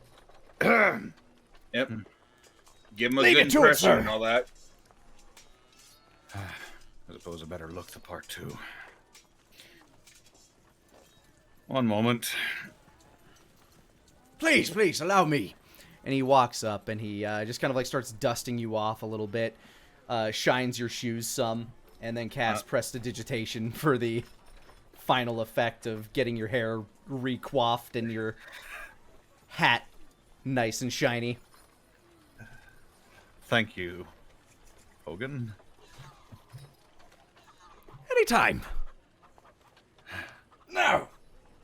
He sits down at the table and starts going through the documents. I'll sort through some of these for you. Should we actually show off Wolfgang's new outfit? Sure. Honor Give me a asks second. trepidatiously. I've used it as a couple of the thumbnails, but let me go back and... Yeah, it's been used for thumbnails. It's been used for the fan art break, but we never actually. I will upload it and get it on there so that people will be able to see it. But feel free to describe what you were doing in the meanwhile.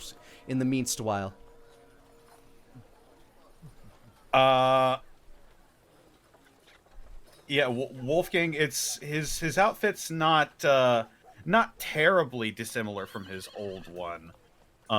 The darker accents were mostly replaced by more gold tinted accents. His coat now larger, able to fit his more muscular frame due to the belt of giant strength that he's got.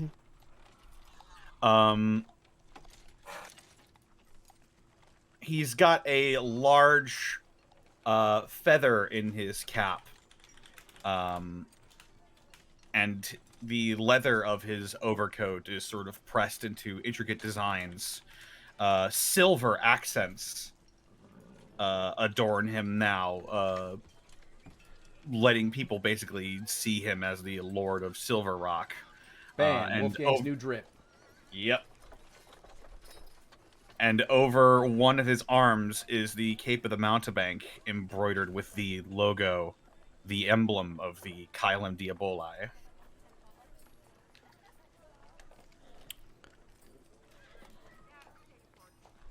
Pogan sits down and starts sorting through some of the papers that he has in his satchel. A few worker contracts. Just gotta sign these through here. We'll need to figure out how to pay for all of this at some point, sir. But right now, the stipend that the kingdom has given us is... it'll last us for a bit. Well, hopefully it lasts us for long enough. I've got a few ideas of how to get some extra income in, but... are we looking to be in dire need of funds? And soon. Still giving kind of a cursory glance over most of this stuff, but... More gold, my lord. Possible that some taxation might be needed. I'll let you know as soon as I have all of this sorted. All right.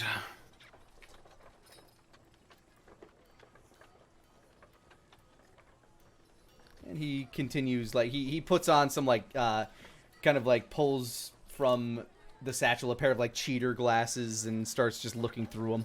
Like, looking through these papers.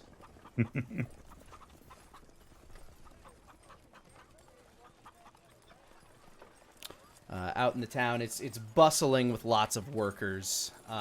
Your people from Dragon's Rest arrived not too long ago, including your family. Elliot and Jamat have been set up in your new home. Jamat is currently in the process of getting it properly furnished and set up and still taking care of your baby boy, but everybody seems very happy right now over there. Excellent.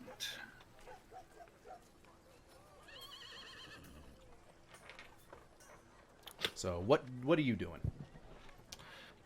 Pogan told me about a bunch of new people arriving in the city, and I think Wolfgang would want to oversee their entry personally.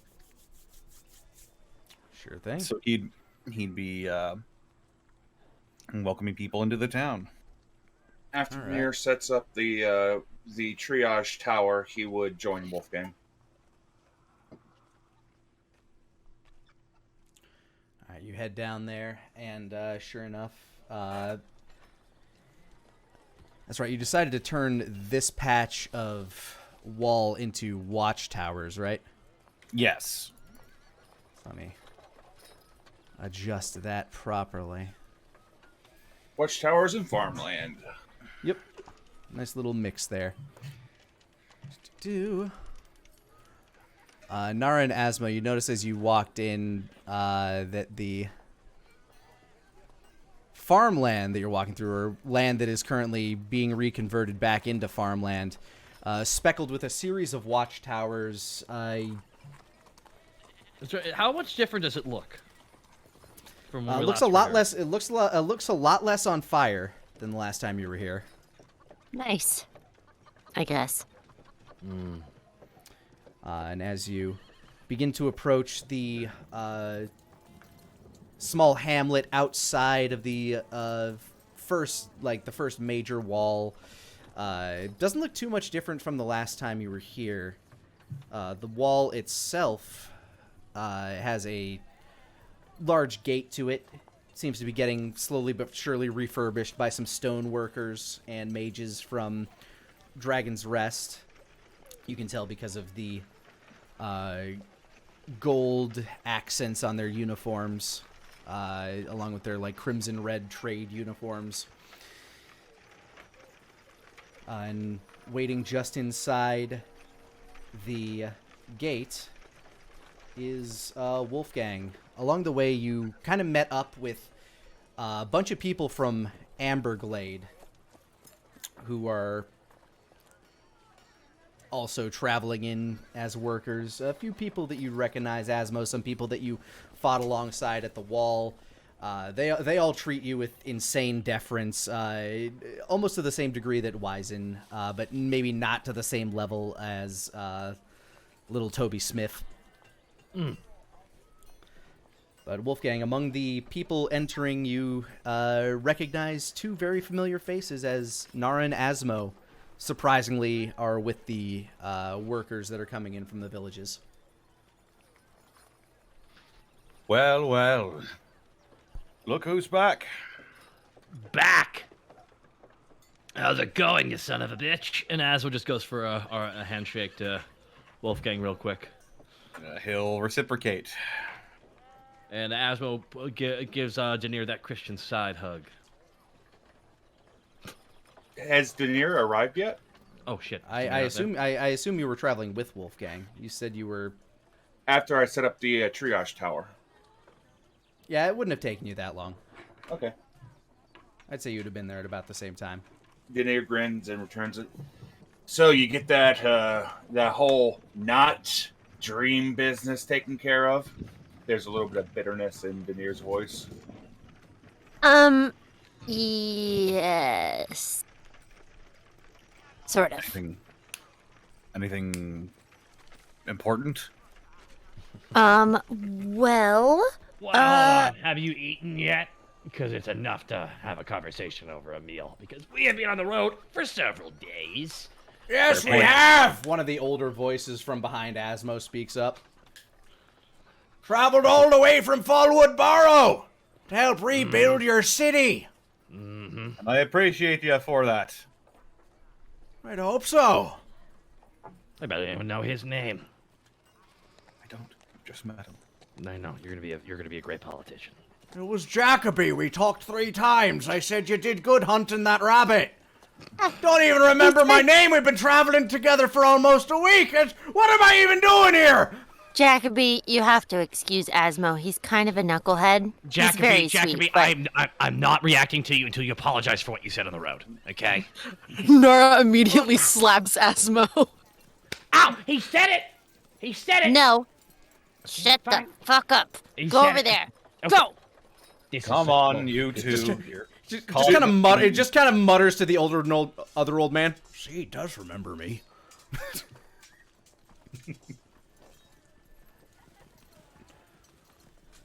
Fortune hang on favors the 1 brave. second. I have to check something. Okay. Oh no. Nara turns to the guys. I'm so sorry about him. And how many of them are there?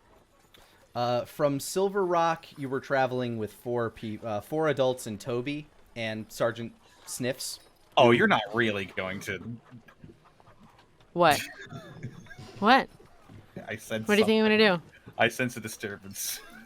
All right. There are She just- four adults and Toby. And from Amber Glade, who you'd probably been traveling with for like the past couple of hours, there's about 7 working age men. Okay, so a total of how many?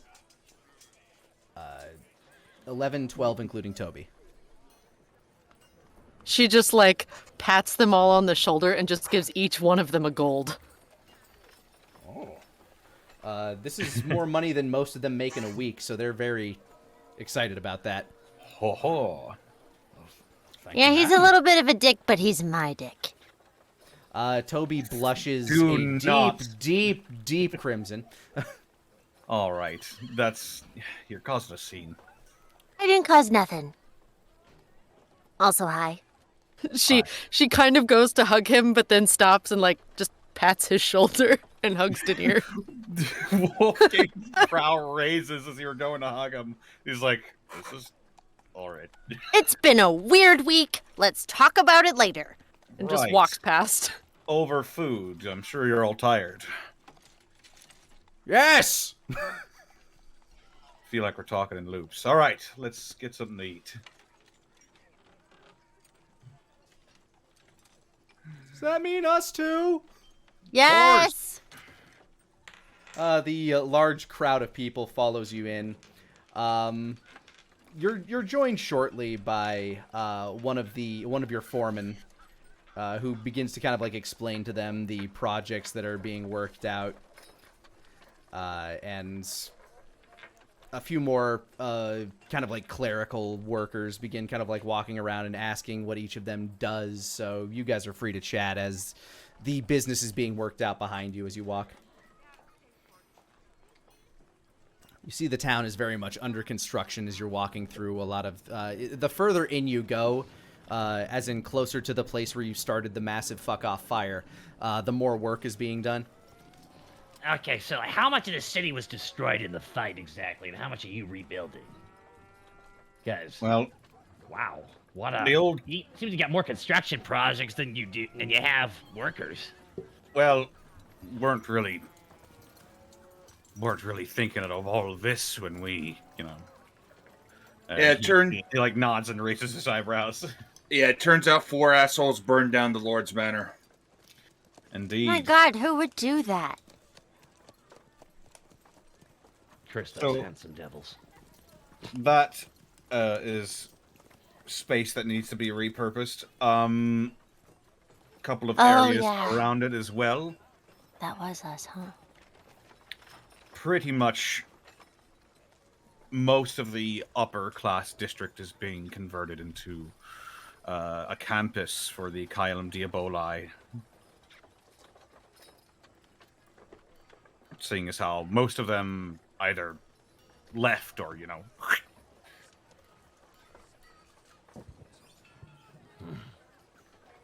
We're turning the cannon into a school. Hell of a set piece. Well, Whoa. it's being disabled. May it never be re-enabled. God forbid. Not under my watch. The day you have to reactivate it, know that we are truly damned. You can all tell that Nara is trying to not say how cool the laser is, though. Denier, you would know this because you've been kind of instrumental in trying to like refabricate that entire tower to become a school, basically. But the pieces of the cannon itself are slowly but surely being disassembled and turned into scrap. So the cannon itself is kaput. Like it would take some doing to recommission something like that. Yeah, that cannon is never becoming operational again. I have been thoroughly ripping that thing apart for pieces. Hopefully some pieces that we can sell. Sell, use, put back into the town, put back into the school, Either which way, it's not a weapon anymore.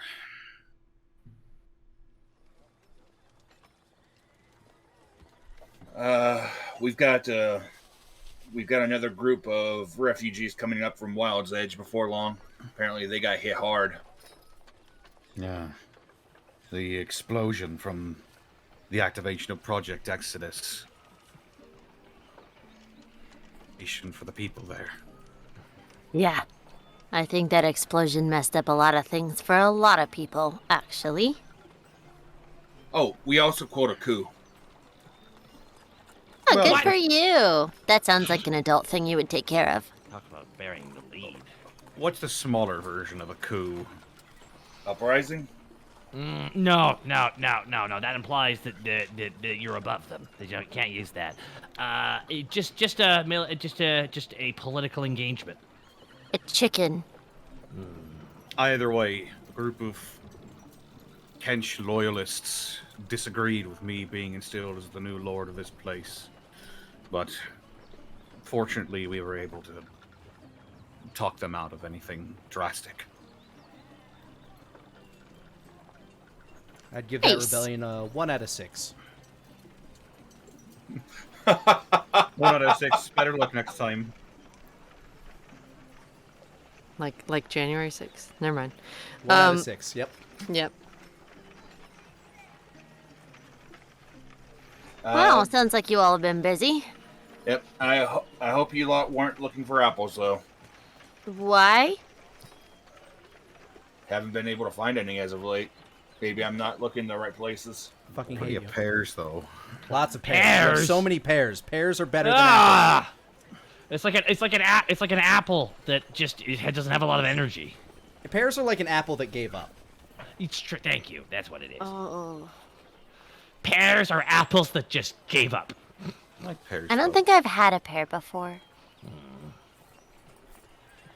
Unless a person counts. Oh, Hey, n- speaking of fruits, wait a minute. We've got some.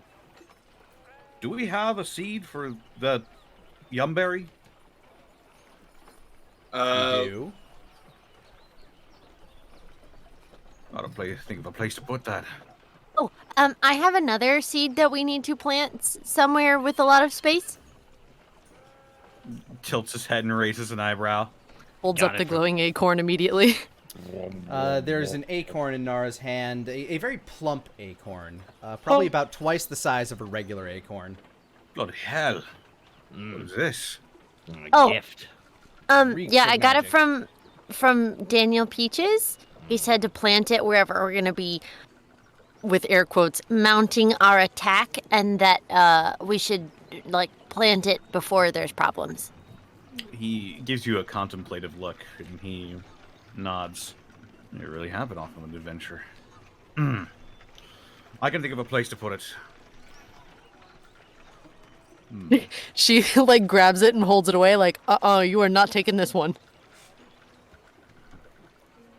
I'm just. All right. Hang on to it, but I still need to give you a place to put it. Yeah, okay. Later. Oh, and also, we helped Wither. She was kind of going through some stuff because her mom's dead.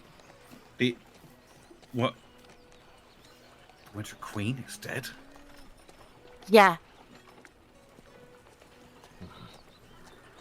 She passed, and we came upon her attacking a certain rotting picky in the swamp.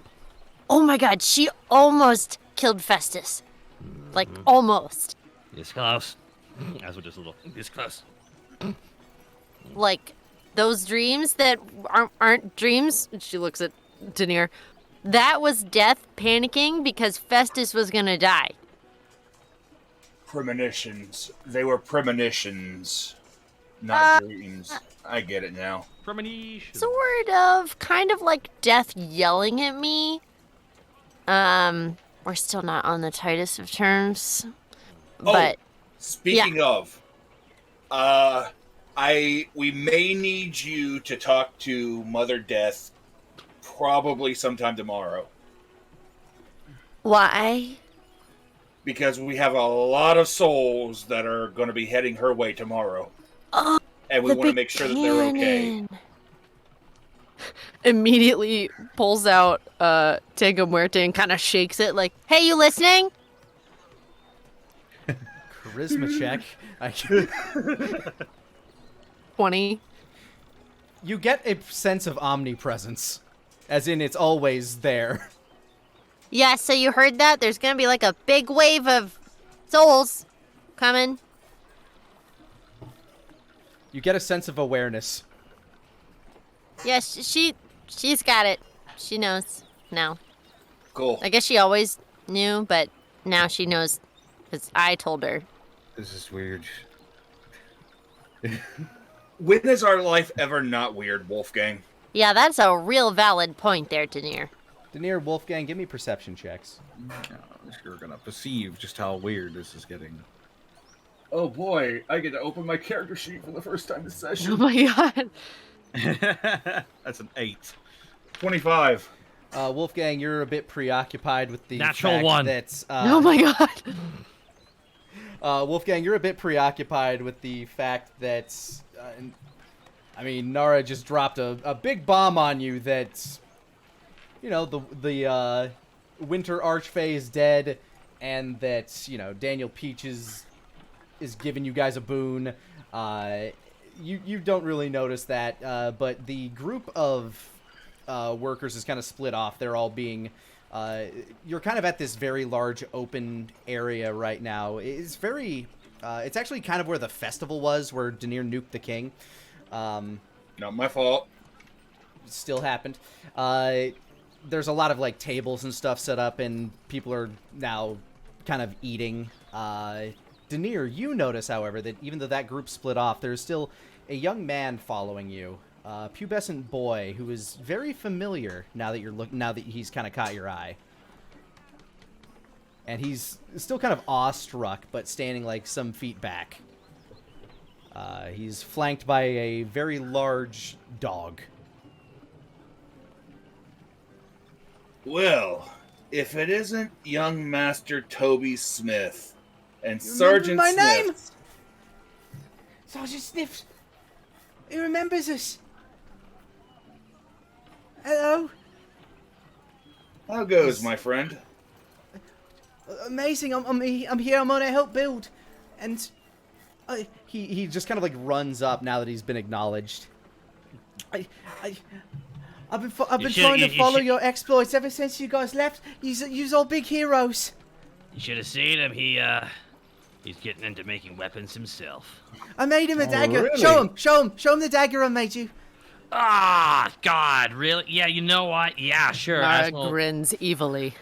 Asmo pulls it out. Asmo makes the Whoa, eyes dude. of, don't say anything, dude. He pulls out the dingiest looking dagger you've probably ever seen new off the line in your life. It's not very good at all. Even at a cursory glance to near somebody who is not familiar with weapons, this thing does not look like... It looks like it might be able to cut butter on a warm day. Oh, no fooling! You made Yeah. that? Just think he started there. Imagine where he'll be in several years. You know what? I can already tell just based off of that you are going to be quite the fine blacksmith.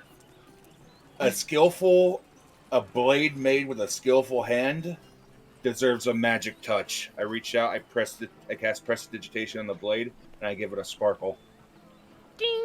It's now a sparkly anime blade. Complete with cell shading. Nara, Well, I'll always be able to find it on the battlefield. His eyes light up. He's too enthralled with you guys for you to even have to make a deception check for your bullshitting. Nara's eyes narrow at Wolfgang. Sometimes I forget you're a dad, and then moments like this are where I remember. He just grins and shrugs. And he just kind of like straightens up and kind of like stiffens for a moment. I want to make good weapons and help here and help build, but I want to join the Kylum Diaboli. And Sergeant Stiff, boof. Wolfgang's grin sort of fades away. And he looks down.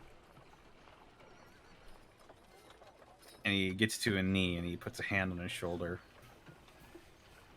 This kid's about 14 at this point. 13, 14, you can say by the look at him. Definitely in the midst of puberty.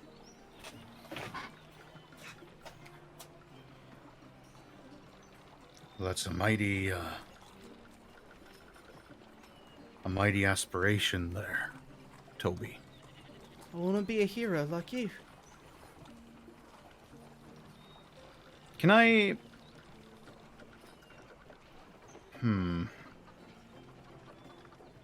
What would we be trying to figure out here?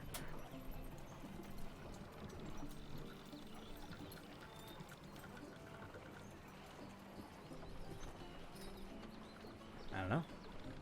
Hmm. Kid's looking at you with a sparkle of youth in his eyes and determination behind it.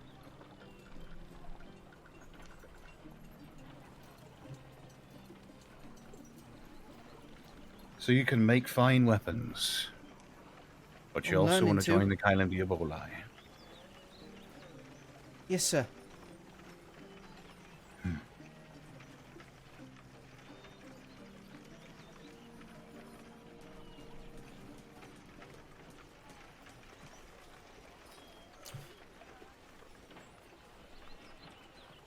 The weapons and armor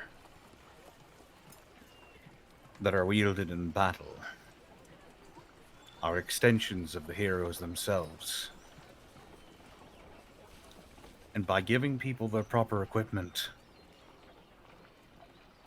blacksmiths are just as big a heroes as the people who wield what they make. Give me a persuasion check.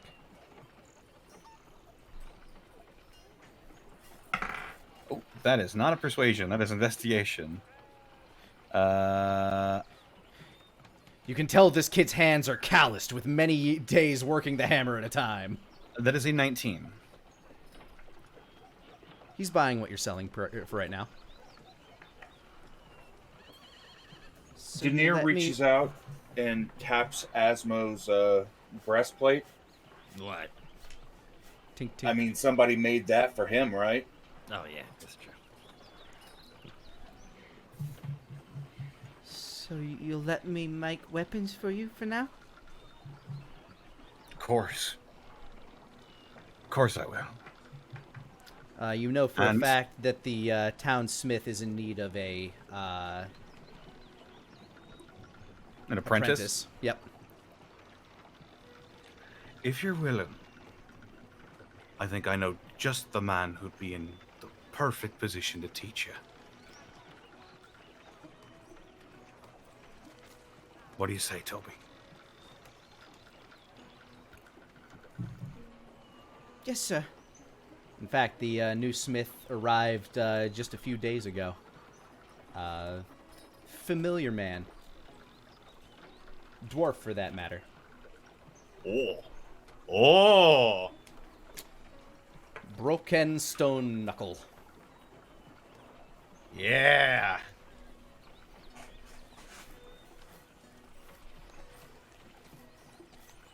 Garrick's old partner. You worked with him a lot, Asmo. I did? Yeah. This was the dwarf that Garrick worked with, the one that helped him, the one that made all the cool shit for him. He was the Alfred to Nah. the Wraith's Batman to Garrick's Wraith. When was the last time I saw him? More the Lucian Fox. This last Fair time enough. you saw him would have been at this point half a year. Asmo nods to him. You, well, how goes it? Is he there? No. Oh, I thought you You're said not- just you're walk not- in. Oh. You cut out on my end. I'm so sorry. No, thought I you said just showed up. I said he came to town. You're still Had just arrived. yeah. He's currently setting up the smithy. Oh. Okay, I'll talk to him at a different time. Sorry, I thought he was right in front of me. Maybe. He pats Toby on the shoulder and he ruffles his hair a little bit. I can tell. You got the spark of greatness in you. He smiles widely. A few of his teeth are still missing, as he's lost pretty much all of his baby teeth. A couple of them are still, a couple of his real teeth are still growing in.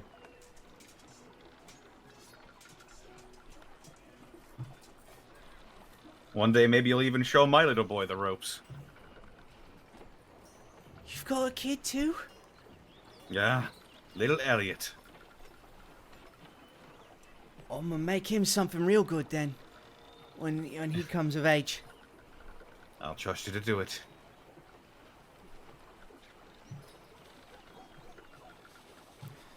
Thank you, sir. I should probably go rejoin the workers though. I'm supposed to be here to help working, but I'll talk. I'll talk later.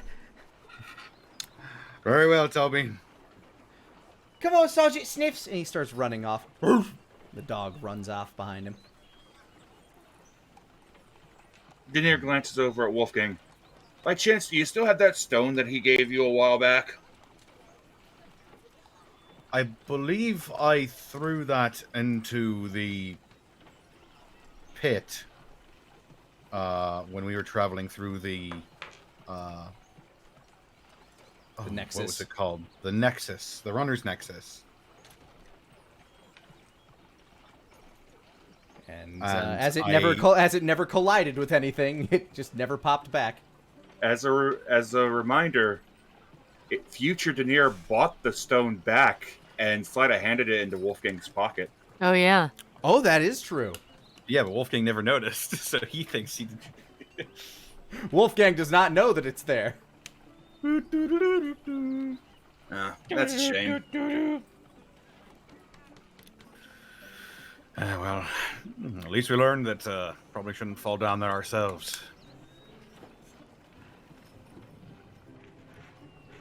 Oh, True. Wolfgang, Yes. since you're the, guy that knows stuff around here, do you know what the meat supplies here are like? Like a lot? There's not a lot of cattle land, and currently a lot of the food is being rationed for all of the excessive amount of workers that you've had to bring in. It's gonna be a bit tight until Silver Rock's back on its feet, unfortunately. Furthermore, a lot of the hunting land off to your east is Exploded. not very good for that, yeah. Okay, so I'm about out of rations and kind of got a mouth to feed. I really want to eat food. I was hoping we could talk to you about it. Not that one, She pats the side of his face, this one. and she holds Lil up the Ass is parallax. Lil Ass is looking up. He's just kicking around the corpses of, like, the bones and stuff of things that you were able to get down into him. He looks very sad and very hungry. I mean, if you want, I can just ride him into the woods and we can figure something out, but... There are no woods. We required more wood. I mean, Well- way behind Silver Rock. You're not gonna. It's not like you're gonna starve, but Lil Ass might. Yeah, Lil Lass is the one I'm worried about. I'm not... I don't need that much food, but I need, more for the little growing boy in there. how much do you think you need? Like a cow? Probably Today. today.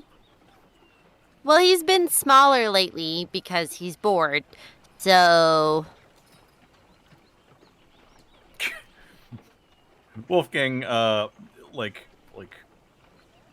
remembers something that he's got in his pocket, and he tilts his head. It's probably a really bad idea, but what? we could feed him grease. What? I've Thing got you cook meat in. yes, exactly. Meat flavor. I don't have I'm a technically- lot of it. I've got. I'm not sure what flavor it is. The wand itself doesn't really. I've never used it, and I might have just found a use for it. I'm not sure the nutritional value of it. Gonna have the first T-Rex with diabetes. I'm not feeding Lil Lass nothing but grease. Well, I've got some meat stored in the tower. I don't know how long it'll last for him, but And yeah, she immediately hands the parallax to Asmo with no warning and jumps inside. Lil Ass, his tail starts wagging back and forth expectantly as you fall into his realm. Hey, boo, boo, boo. Starts wandering up to you, kind of headbutting you gently, but still kind of knocking you back because he's a Hey, sweet baby. Oh my god. Tyrannosaur. Oh my goodness. starts. Yes. Hi. Okay. So I forgot. And I didn't want to admit that I totally spaced about having this in my bag. So, I have some fruit. Let's try feeding you a little fruit, huh? Head tilt And side how to side. much blue time fruit can I feed him at one time based on the information? Because we knew how much it could feed someone, right? He is a carnivore.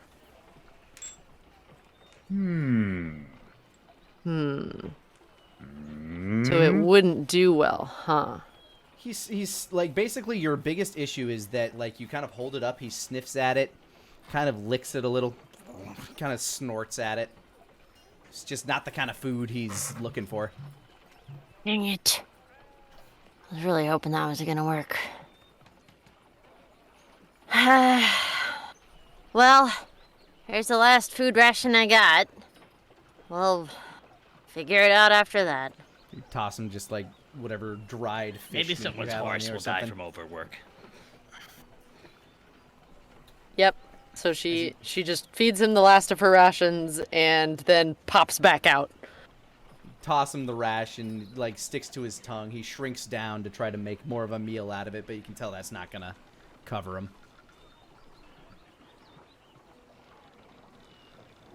Yeah, we're gonna have to figure something out, like, soon.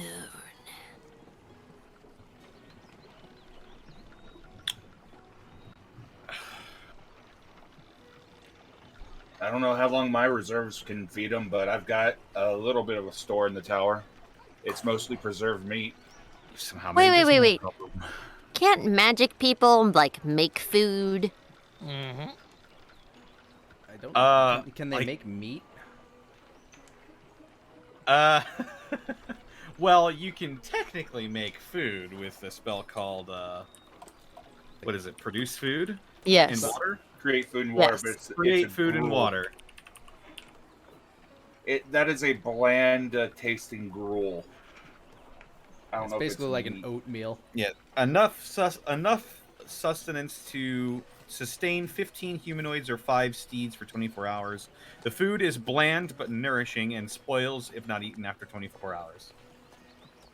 I guess your only option would be the spell Hero's Banquet, which does include meat, but We're not wasting that on a fucking pet. it's a lot of spell for one animal. Are you guys, just because you have a penchant for doing this, did you get into, like, a war with anybody that we could go eat? There are currently no Asmo just grabs prisoners of his war. knee.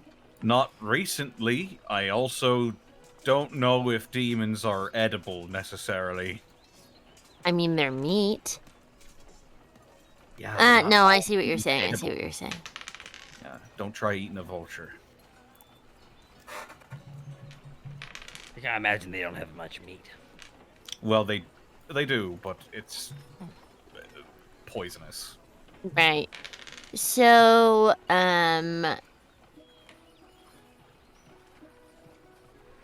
if I go to Wild's Edge, will you be mad?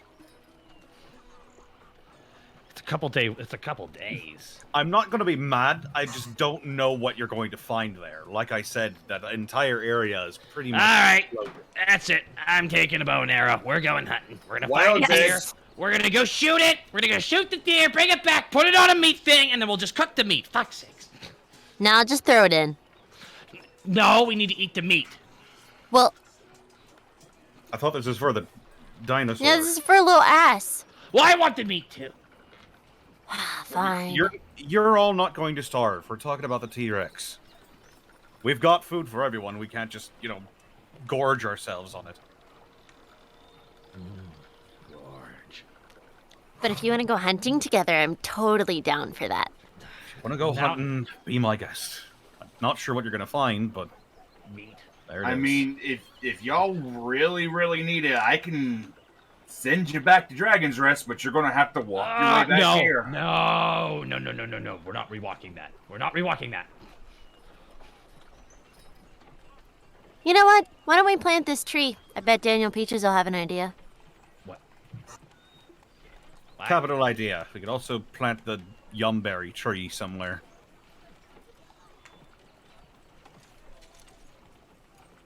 Lead the way, Mr.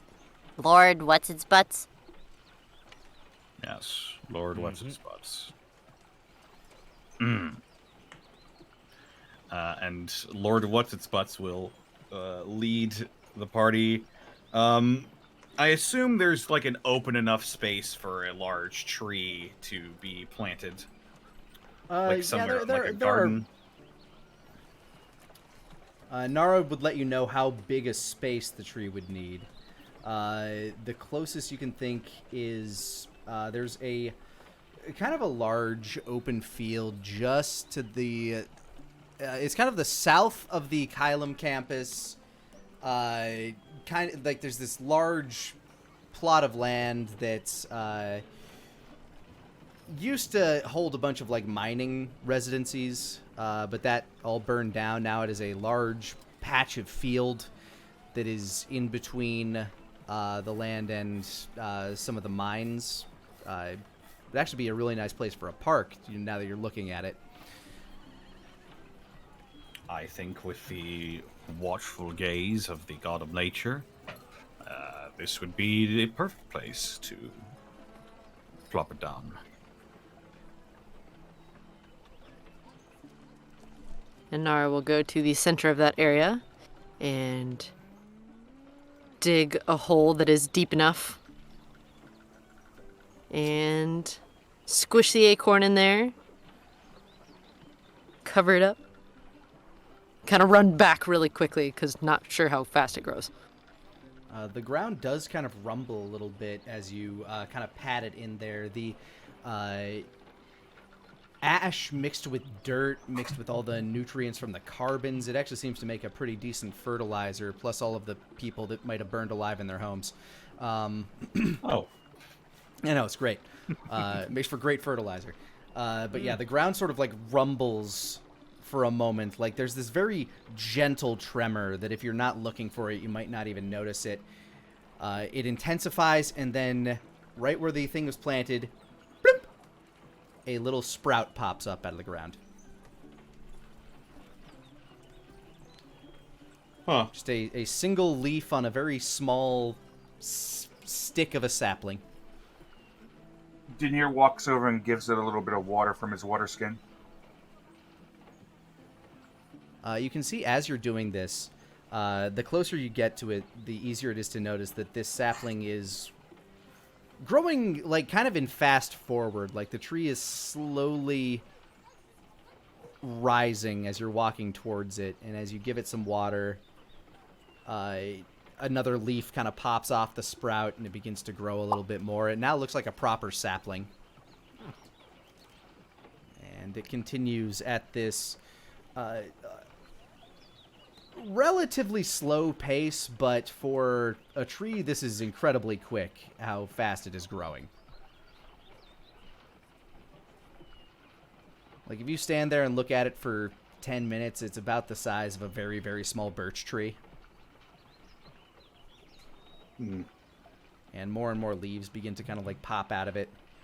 But you can tell that this thing is going to take a while to hit the size that Nara said it was going to become. Well, I suppose all we can do now is wait. You said like 3 to 4 days, maybe, so make sure no one steps on this. I don't think we'll have to worry about that for very long.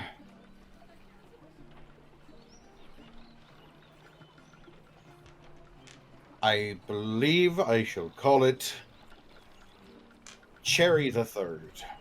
What? Well, it wants to be another fucking pear tree.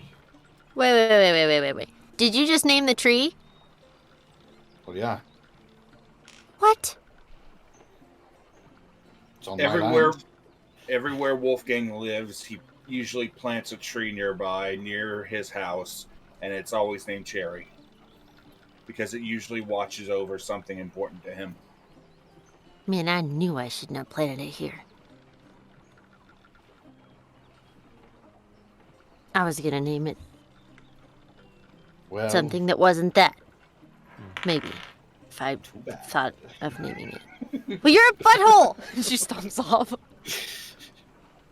Lord Butthole to you. Long may he reign. Butthole is more like it. Hey, I fucking Long may he ring. Prestidigitation trumpets play. Nara raises one both middle fingers. One of them has a small butt sticking out. It's just See, I want there to be. It would be so hard to do. But imagine if someone was cursed with like having like only them around them, like just a couple feet. There's always, essentially, a live audience reacting to everything, but only he can hear it. Oh my god. That would drive him insane. It's like Shut up! Sorry. It's like the that sounds like it would be a power from the Justin Roiland episode of The Boys Diabolic, where they. That was a pretty fun episode. Very, like a very reverse Truman specialized Show. powers. Yeah. Yeah, as you guys begin to walk back into town, the tree continues to take root and slowly grow out. And as you look off into the sky, you see fluttering by a flock of oddly familiar looking white birds. As one flutters down and lands on a nearby doorway, pecks its beak into the door frame and reveals itself to be a parchment, an advertisement for a traveling tavern called the Wandering Weasel. And here's where we'll end today's session.